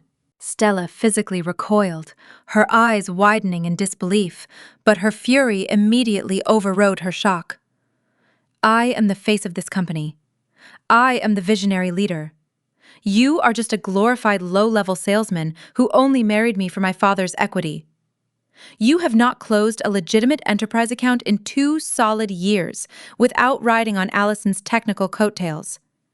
You are completely useless without her code." "Do not ever mention your sister to me again," Trey bellowed, waving his arms frantically toward the abandoned engineering department. "She played you. She played your arrogant father, and she played you perfectly. And instead of helping me find a legal loophole, you locked yourself in your office to post a pathetic, heavily filtered selfie. I saw the comment section, Stella. I saw what your own developers said about you. The entire Chicago tech industry is laughing at you right now. They know you are a complete fraud. The illusion is over. You have nothing." The screaming match devolved into a brutal, completely uninhibited character assassination.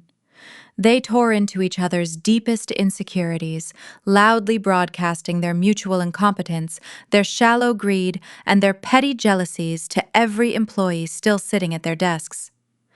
They fought bitterly about the massive lakefront mortgage they could no longer afford, the luxury leased vehicles that would soon be repossessed, and the terrifying, unavoidable reality that neither of them possessed a single marketable skill outside of manipulating Harrison. They were so entirely consumed by the vicious, highly public destruction of their own marriage that they did not notice the heavy glass doors of the main lobby swing open. They did not notice the 2 men in dark suits approach the reception desk, and they did not notice the arrival of the authorities until the heavy footsteps echoed across the tile floor. The heavy footsteps echoed across the tile floor, immediately halting the vicious, highly public screaming match between Stella and Trey. The 2 men in dark suits did not flash police badges, but the absolute lack of emotion on their stoic faces carried the exact same weight of impending doom. They were federal process servers, accompanied by a senior forensic compliance officer from the Securities and Exchange Commission. Trey's desperate begging plea to Donovan Cole for a 72-hour extension had officially expired. The clock had run out. Hour 73 had arrived, and Vanguard Capital had not spent that time waiting patiently. They had spent it arming the federal government with Trey's written confession of corporate fraud. One of the men bypassed the warring couple, entirely ignoring their sudden, terrified silence, and walked directly toward Harrison. My father had just emerged from his corner office, drawn by the chaotic commotion in the bullpen. The federal agent slammed a massive, heavily bound stack of subpoenas and a federal asset freeze injunction directly into Harrison's chest. The thick stack of paper landed with a heavy, definitive thud. The SEC was officially seizing all corporate servers, freezing all Apex Solutions financial accounts, and demanding immediate, unrestricted access to the internal executive ledgers. Harrison staggered backward, clutching the legal documents like a physical wound. The remaining junior employees watched in stunned, breathless silence as the federal agents began taping formal seizure notices to the heavy glass doors of the primary server rooms. The absolute finality of the situation settled over the open office like a suffocating blanket. Apex Solutions was not just bankrupt anymore. It was now an active federal crime scene. Harrison practically sprinted back into his office, his face pale and sweating profusely. He began screaming for Mitchell. Mitchell was not just my internal ally, and my eyes on the inside. He was the chief financial officer of Apex Solutions, the executive tasked with keeping Harrison's chaotic bleeding books balanced. For years, Mitchell had operated under strict, highly compartmentalized directives. He was only allowed to see the specific financial data Harrison explicitly authorized. But with the federal injunction freezing their primary operational accounts, Harrison was entirely cornered. He desperately needed immediate, untraceable liquidity to retain a massive criminal defense firm. In a state of blind, suffocating panic, Harrison handed Mitchell the encrypted master physical key to the hidden executive ledgers. He ordered his CFO to find any hidden reserve capital, any unallocated slush funds, or any offshore equity that had not yet been seized by the federal authorities. It was the fatal mistake of a desperate, cornered animal. Harrison had just handed the keys to his darkest, most closely guarded secrets directly to the man who was actively helping me orchestrate his downfall. Mitchell returned to his private office, closed the blinds, and locked the door. He inserted the encrypted master key into his terminal and bypassed the standard accounting software. He dove directly into the shadow ledgers Harrison had maintained, entirely off the official books. Mitchell opened a direct, highly secure, encrypted line to my laptop, sharing his screen so I could watch the forensic unearthing in real time from my kitchen island. What we found inside those hidden files was not just standard corporate mismanagement.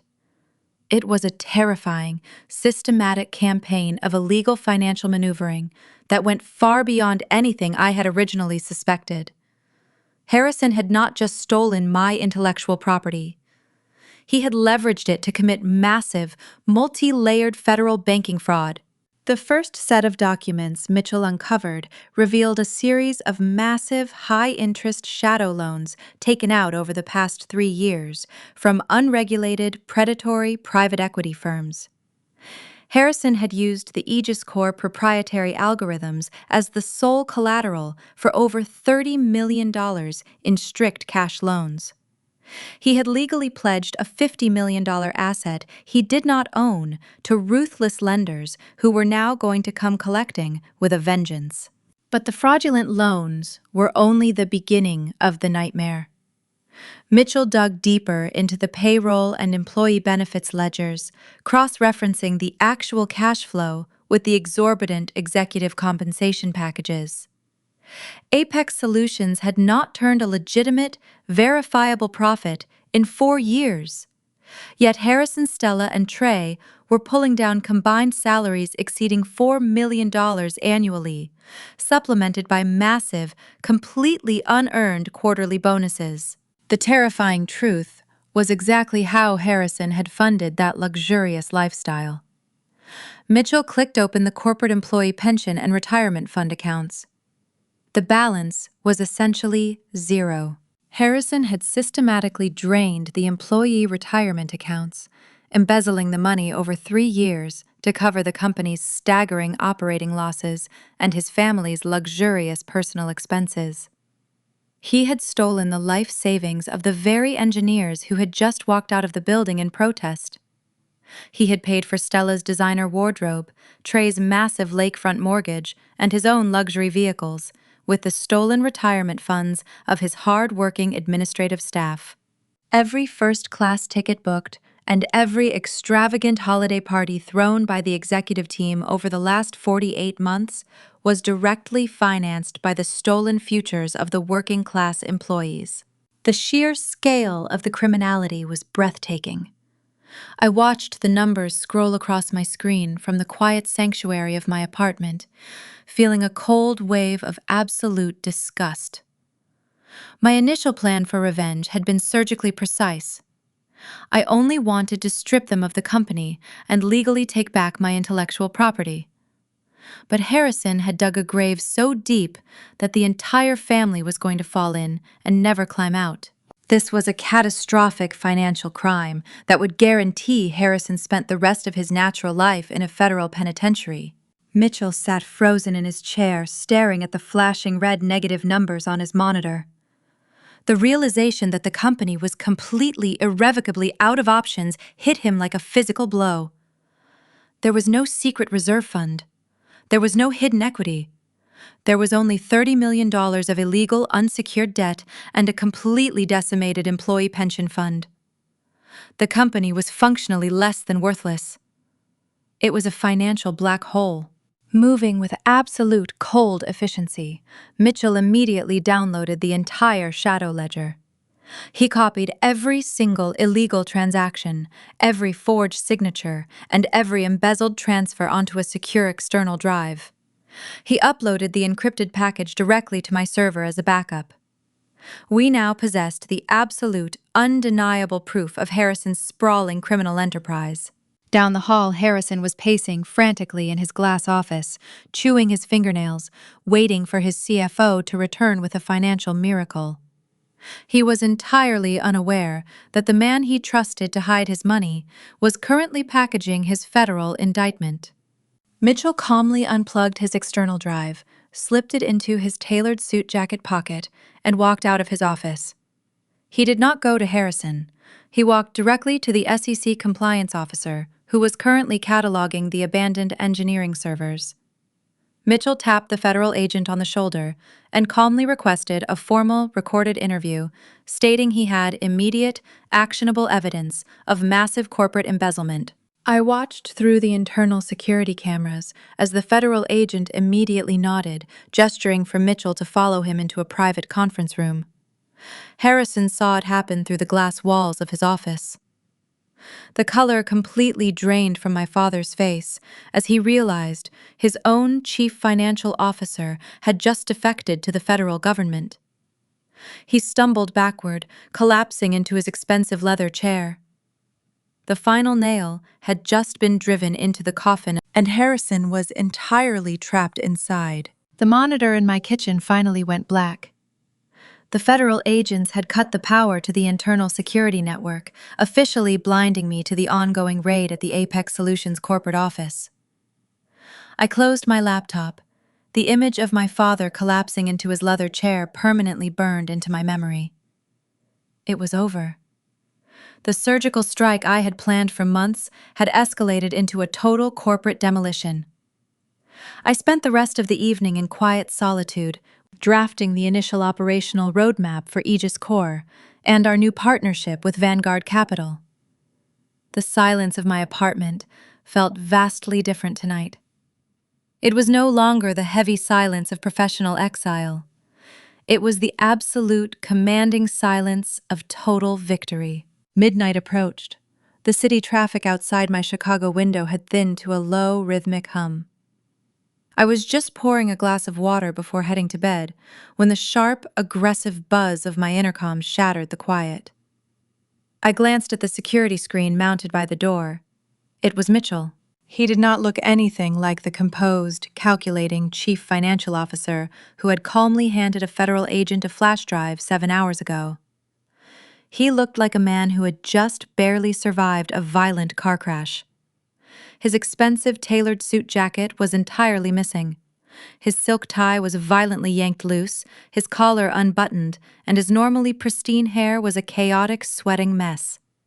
He was pacing frantically in the brightly lit hallway, staring directly up at the security camera with wide, terrified, bloodshot eyes.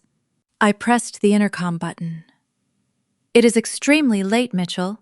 The show concluded this afternoon. You should be resting. Let me in, Allison." His voice crackled through the cheap speaker, thick with sheer panic and desperation. "I know you are awake. I know you watched the whole thing happen on the feed. Open this door right now or I swear to God I will start screaming in this hallway until your neighbors call the police."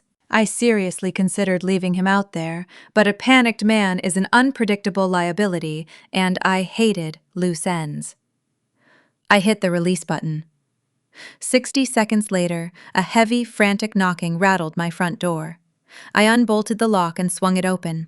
Mitchell pushed past me instantly, not even waiting for a polite invitation.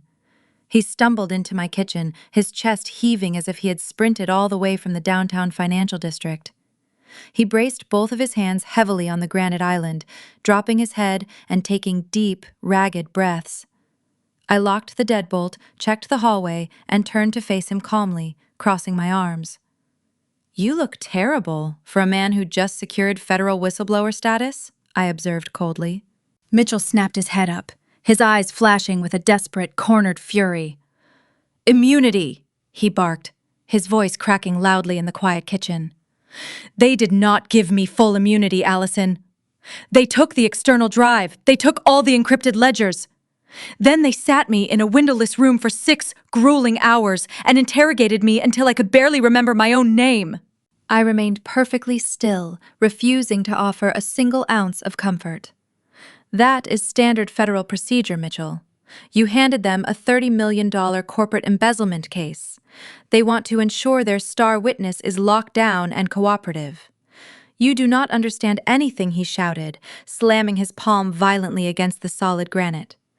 They are not treating me like a witness. They are treating me like a co-conspirator. The realization hung heavy in the air between us. I walked slowly toward the island, keeping the kitchen counter between us, my expression entirely neutral.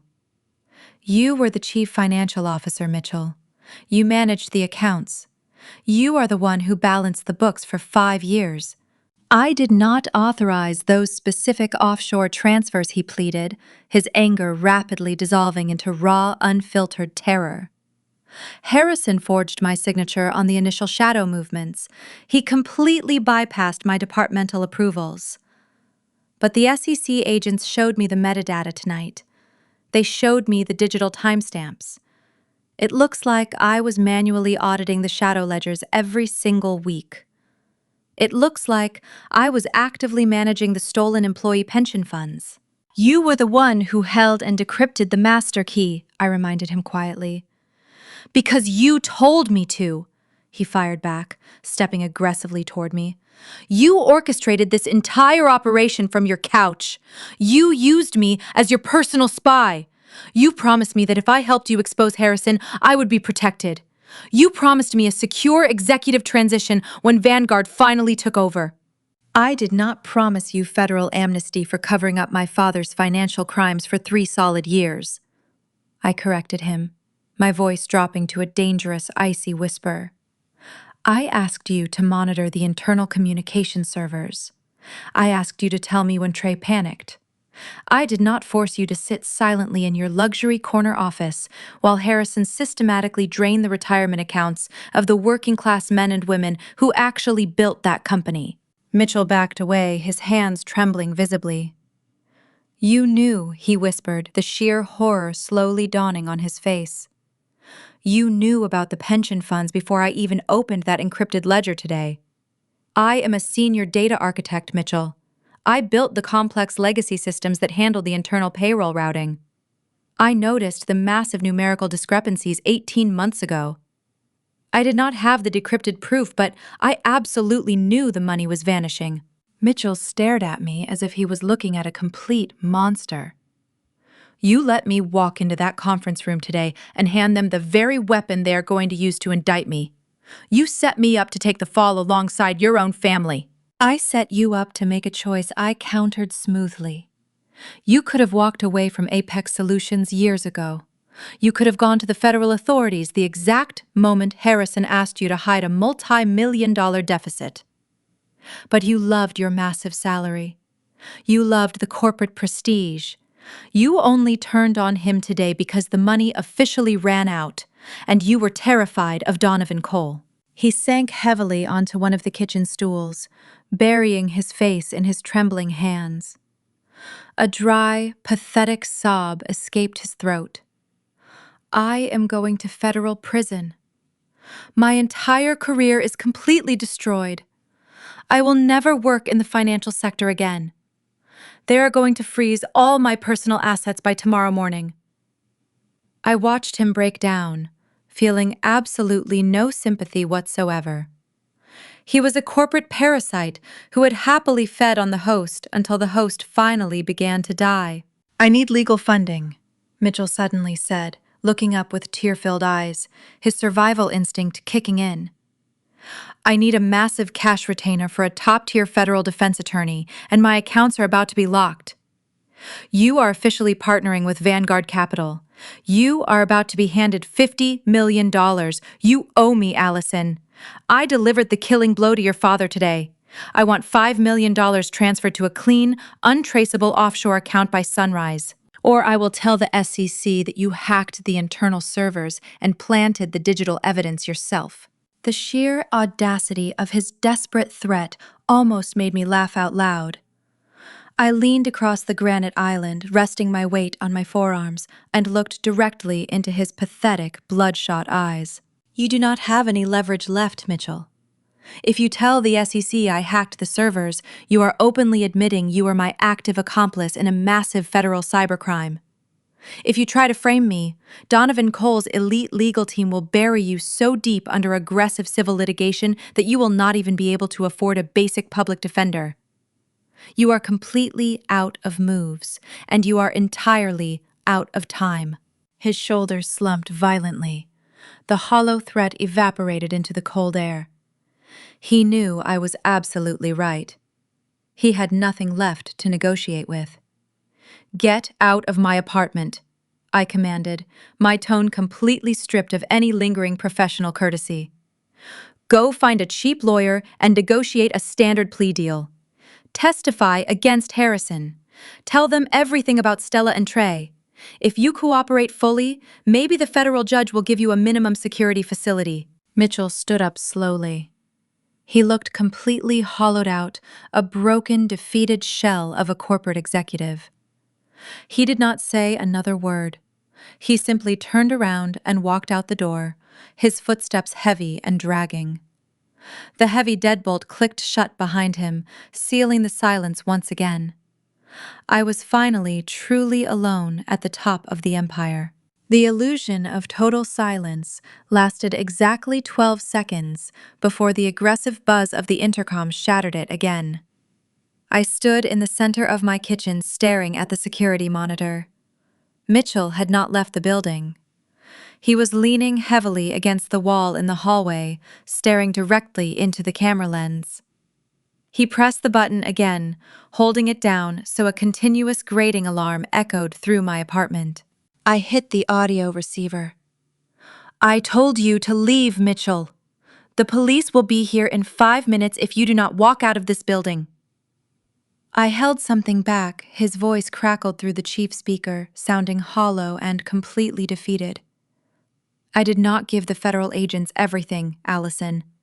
There is one more ledger, a physical document. I kept it hidden in my personal safe. You need to see this. You need to know exactly why the money is gone. I hesitated. I already possessed the digital proof of the $30 million in shadow loans and the decimated employee pension funds. I thought I knew the entire scope of my father's financial treason. But the absolute terror in Mitchell's voice suggested a depth of ruin I had not yet calculated. I reached out and unlocked the deadbolt. The heavy door swung open. Mitchell practically collapsed into the entryway.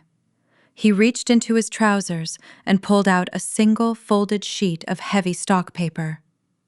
It was not a digital printout. It was a notarized, physical contract bearing the official seal of a notorious offshore private equity firm.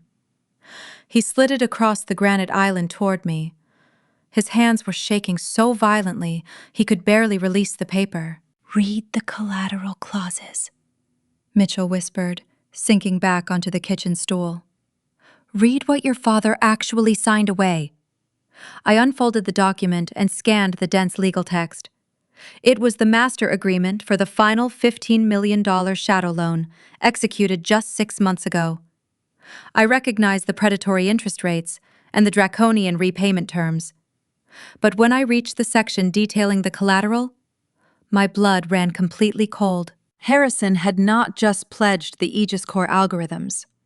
The intellectual property had not been enough for lenders of this caliber. They wanted hard, physical assets. My father had formally leveraged the deed to the massive Lake Forest family estate. The ancestral home that had been in my mother's family for 3 generations was entirely mortgaged to a syndicate of ruthless offshore creditors.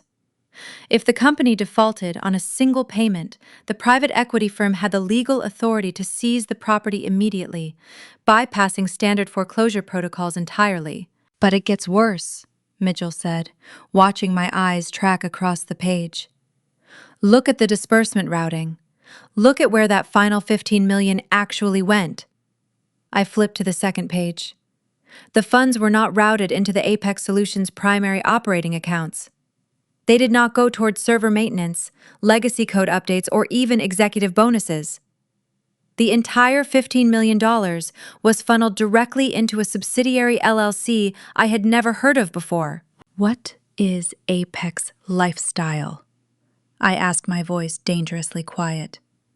Mitchell let out a bitter, exhausted laugh. That is the fatal secret, Allison. That is the black hole that swallowed your father's company. Apex Lifestyle was Stella's grand vision for the future of the brand. He leaned forward, the terrifying truth finally spilling out of him in a desperate rush. 2 years ago, Stella convinced Harrison that enterprise software was too boring. She wanted to be a consumer lifestyle icon. She launched a massive, catastrophic vanity project to integrate our predictive algorithms into high-end luxury fitness and wellness hardware. She hired celebrity designers.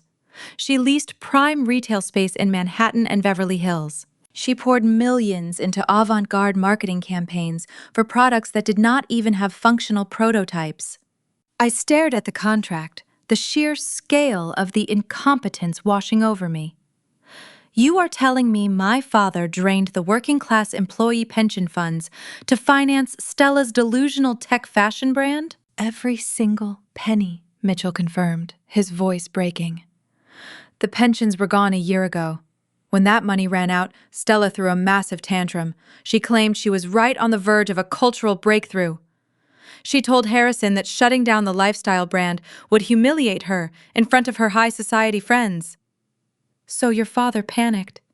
He went to the shadow lenders. He leveraged the intellectual property you built, and when that was not enough, he secretly mortgaged the Lake Forest estate. The pieces of the puzzle aggressively snapped together. The desperate panic in Harrison's office.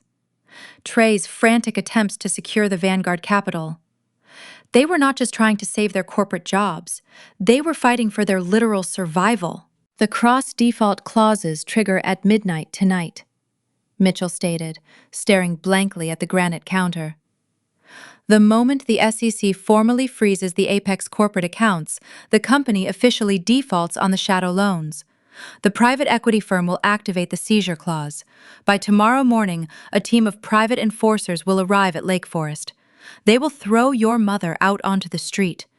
Caroline will have absolutely nothing. The house, the cars, the inherited assets, it is all gone. And Trey? I asked, feeling a cold, calculating detachment settle over me. Trey was the executive sponsor of the Apex Lifestyle marketing campaigns, Mitchell replied.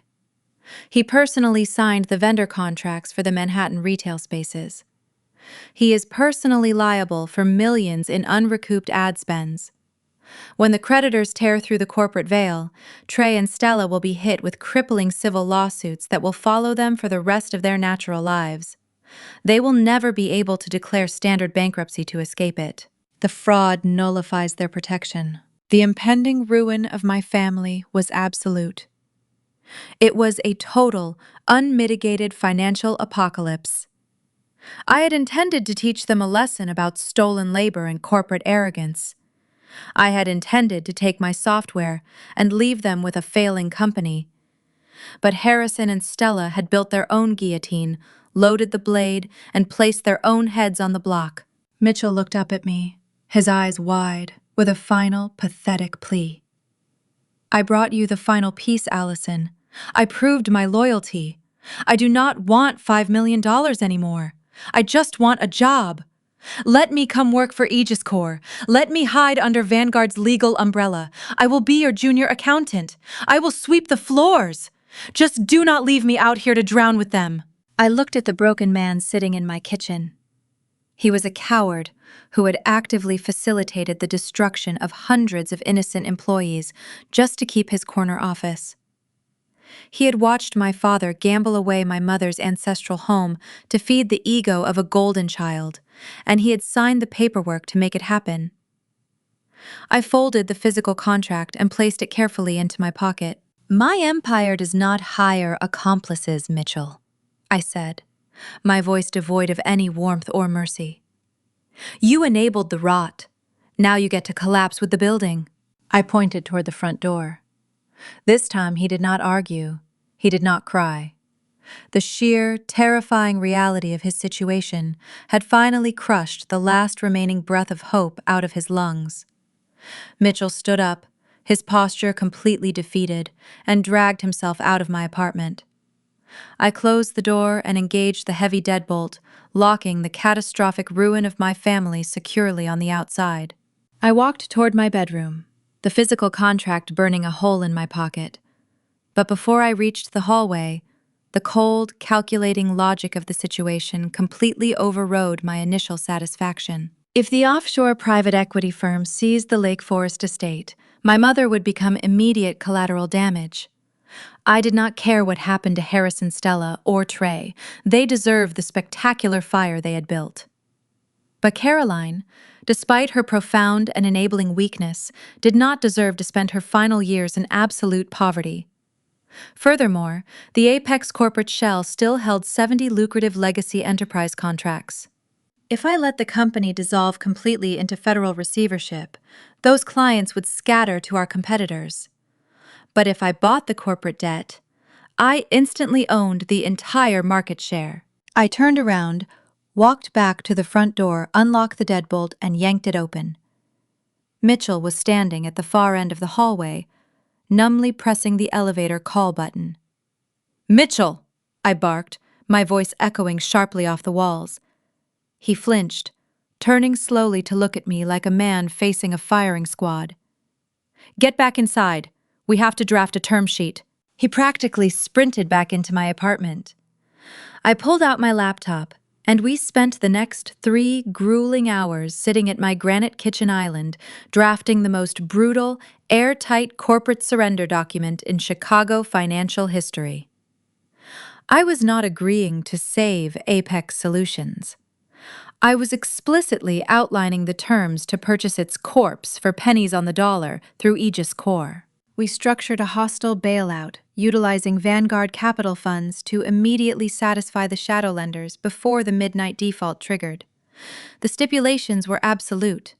Harrison was required to step down immediately as chief executive officer, forfeiting all remaining equity and corporate voting rights. Stella and Trey were to be terminated with extreme prejudice, legally stripped of their unearned severance packages, and permanently barred from entering the commercial premises. In exchange, Aegis Corp would assume the $15 million debt, saving the Lake Forest estate from immediate seizure. However, the deed to the property would transfer solely to my name. My mother could live there indefinitely, but Harrison would be formally evicted from the premises within 30 days. Mitchell read the glowing screen, his eyes wide, as he processed the sheer ruthlessness of the contract. "This strips your father of absolutely every ounce of power he has ever possessed," he whispered in awe. "He will be a complete ghost. And to execute this takeover before the federal freeze becomes absolute, I need an insider with executive signing authority," I stated, turning the screen directly toward him. "You stay on as interim CFO to sign the transfer documents at dawn. You will still take the fall for the accounting irregularities, but Aegis Corp will cover your legal retainer and secure a favorable plea deal. When you get out, you will have a quiet, mid-level desk job waiting for you. It is a terrible arrangement, Mitchell, but it keeps you out of a maximum security federal penitentiary." Mitchell stared at the terms, the heavy reality of his limited options finally settling in. He did not negotiate. He simply picked up a pen from my counter and signed his name on a blank sheet of paper, locking in his agreement to the alliance. Mitchell placed the pen down on the granite counter. The ink on his signature was the final necessary component to close the trap. I sent him immediately back to the downtown financial district with strict instructions to prepare the corporate transfer documents before the sun fully breached the Chicago skyline.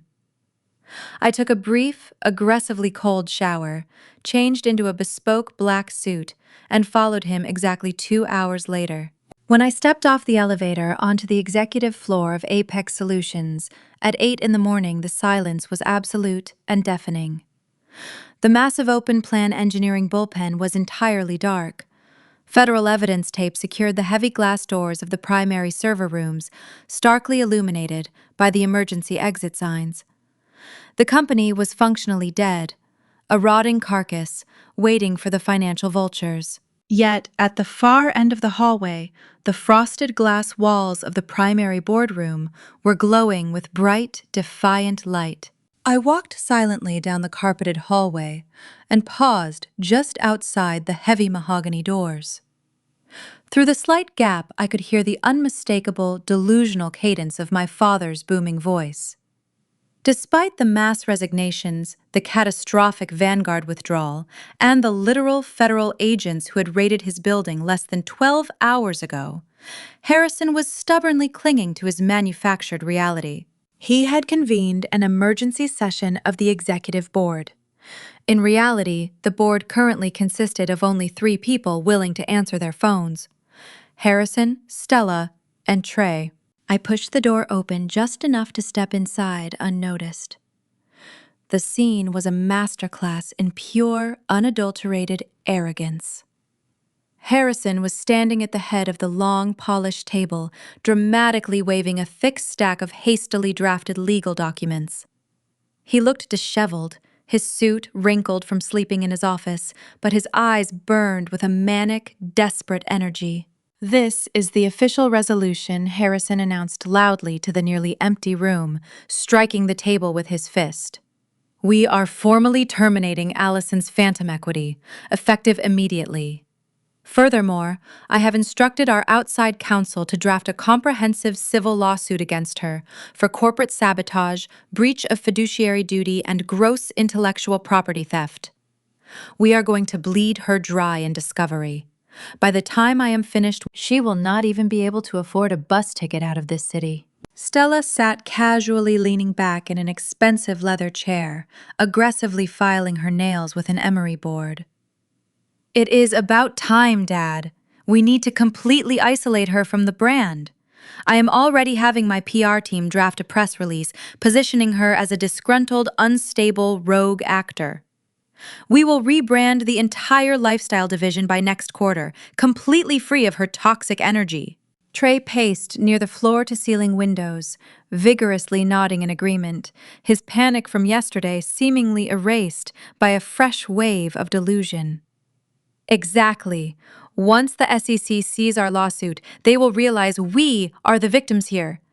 We just need to legally shift all the technical liability onto Allison. Vanguard will come crawling back to the table when they realize we are cleaning house." They were standing in the smoldering ashes of their own catastrophic failure, actively planning how to spend money they no longer possessed, and plotting the legal destruction of the only person who actually held the deed to their salvation. I let their pathetic, arrogant delusions hang in the air for one more long, agonizing moment before I finally stepped fully out of the shadows and let the heavy mahogany doors click firmly shut behind me. The sharp click of the heavy mahogany doors instantly drained the oxygen from the boardroom. Harrison stopped mid-sentence, his hands still hovering aggressively over the table. Stella dropped her emery board, her manufactured smirk freezing into a mask of pure irritation. Trey took a sudden nervous step back from the floor-to-ceiling windows, his false bravado immediately evaporating into the stale air. "You have absolutely no right to be in this building," Harrison barked, recovering his volume, if not his composure. "You are officially terminated, Allison. Security is on their way up right now to escort you off the premises. If you do not leave voluntarily, I will have you arrested for corporate trespassing." "Security is currently downstairs giving federal agents a complete manifest of the building," I replied calmly, walking slowly toward the empty chair at the opposite end of the long polished table. "They are extremely busy dealing with the consequences of your leadership. They do not care about a terminated employee." Stella scoffed loudly, rolling her eyes and standing up. "God, you are so incredibly toxic, Allison. You literally destroy everything you touch. We are in the middle of a crisis management meeting, trying to fix the absolute disaster you caused, and you just cannot stand not being the center of attention." I ignored my sister entirely. I kept my eyes locked directly on my father. "I am not here to disrupt your meeting, Harrison. I am here to formally adjourn it." Before Harrison could unleash another delusional threat, the mahogany door swung open a second time. The heavy measured footsteps that followed did not belong to building security. Donovan Cole walked into the boardroom. He wore a perfectly tailored midnight blue suit that projected more wealth than the entire Apex Solutions operational budget. His presence was completely suffocating, a localized black hole of elite financial power that instantly swallowed the remaining light in the room. He did not look at Harrison. He did not even acknowledge Stella or Trey. He walked directly to my side of the table and stood slightly behind my right shoulder, projecting absolute, undeniable solidarity. Harrison physically recoiled, his face instantly draining of color. "Donovan," he stammered, his commanding voice rapidly deteriorating into a pathetic, reedy squeak. "Donovan, thank God you are here. I can explain. The federal raid, it is a massive misunderstanding, orchestrated by a disgruntled employee. We are filing a massive civil suit today. The core algorithms are entirely secure. We just need to finalize the capital injection terms." Donovan stared at him with the cold, detached fascination of a biologist observing a dying insect. "I am not here to finalize your capital injection, Harrison. I withdrew my offer from your rotting company yesterday afternoon. I am here purely in a supportive capacity for my new primary investment vehicle." Trey looked wildly between Donovan and me, his jaw practically unhinged. "Investment vehicle? What are you talking about?" The mahogany doors opened a third and final time. Mitchell stepped into the room. He did not look like the confident chief financial officer who had managed the corporate books for 5 years. He looked completely exhausted, hollowed out by the sheer weight of his own betrayal. But in his hands, he carried a thick, bound stack of notarized legal documents. Mitchell Harrison gasped, genuine betrayal finally cracking his arrogant facade. "What the hell are you doing? Get over here right now!" Mitchell did not move toward my father. He walked straight down the center of the room, keeping his eyes firmly fixed on the polished wood, and placed the heavy stack of documents directly onto the table in front of me. I rested my hands flat on the paperwork and looked up at the 3 people who had spent my entire life trying to make me feel small. "Let me explain exactly what is happening in the real world," I stated, my voice echoing with absolute authority. "At midnight last night, the SEC formally froze every single operational account associated with Apex Solutions. That freeze triggered an immediate, non-negotiable cross-default on the $15 million shadow loan you took from the offshore private equity syndicate." Stella gasped, her perfectly manicured hands flying to her mouth. "You told me the shadow loans were completely hidden," she shrieked at our father. "You said the feds would never find them." "They did not have to find them, Stella," I corrected her sharply. "Mitchell handed them the encrypted ledgers yesterday. But that is not even the fatal blow. The fatal blow is the collateral you pledged to secure that final injection of cash." Harrison collapsed heavily into his leather chair, clutching his chest as if he were having a physical heart attack. He stared at Mitchell with pure, unadulterated hatred.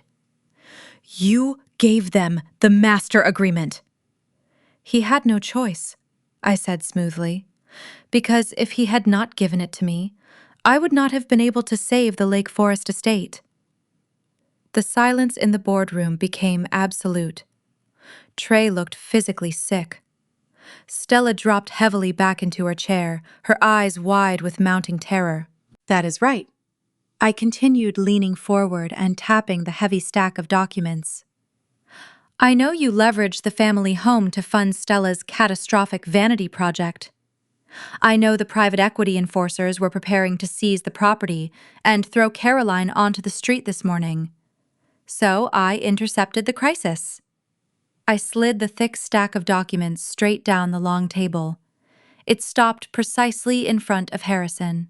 At 4 o'clock this morning, Vanguard Capital officially funded my proprietary vehicle, Aegis Core, with $50 million in liquid capital. I explained, watching the life drain entirely from my father's eyes. I used $15 million of that capital to immediately satisfy your predatory offshore debt. The syndicate has been completely paid off. The Lake Forest estate is entirely safe. Harrison looked down at the paperwork, his hands trembling violently. You paid off the debt.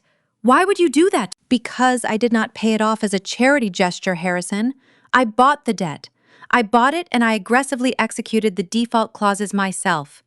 Aegis Core now owns the deed to the Lake Forest estate. Aegis Core now legally owns every single piece of intellectual property you ever tried to claim. Aegis Core has successfully absorbed the 70 remaining legacy enterprise contracts, and because you are officially in breach of your fiduciary duties, I have used my new leverage to execute a hostile, non-negotiable 51% takeover of this entire corporate shell. You cannot do this! Trey yelled, slamming his hands against the glass window. This is entirely illegal. We will tie you up in court for the next 10 years. You will not be doing anything. Trey Donovan Cole interrupted, his voice cutting through the panic like a surgical scalpel. I have authorized a limitless legal fund to defend Aegis Core. If you attempt to file a single injunction against this takeover, Vanguard's legal team will personally ensure you spend the rest of your natural life drowning in crippling civil litigation. You are completely outmatched. I stood up slowly, buttoning my suit jacket, reveling in the absolute destruction of their toxic empire. Read the term sheet, Harrison, I commanded. You are no longer the chief executive officer. You possess zero equity. Stella and Trey are permanently terminated with zero severance. The transfer documents have already been signed by your own chief financial officer. The takeover is absolute, it is legally binding, and it is entirely complete. Your empire is officially mine. Harrison stared at the signed transfer documents as if they were actively on fire. His mouth opened and closed silently, the sheer magnitude of his total defeat completely short-circuiting his brain. I did not give him any time to recover. The operation was rapidly moving into its final, most aggressive phase. I turned my attention directly to my sister. Stella, your employment with this company is terminated immediately. You are being fired with absolute cause for gross financial fraud and the deliberate misappropriation of corporate funds. Your disastrous lifestyle vanity project drained the working-class pensions, and I am formally turning your internal email communications directly over to the federal investigators. Stella leaped out of her chair, her face twisted in pure, unadulterated rage. You cannot do this to me. I am a brand ambassador. I am the literal face of this family in New York and Beverly Hills.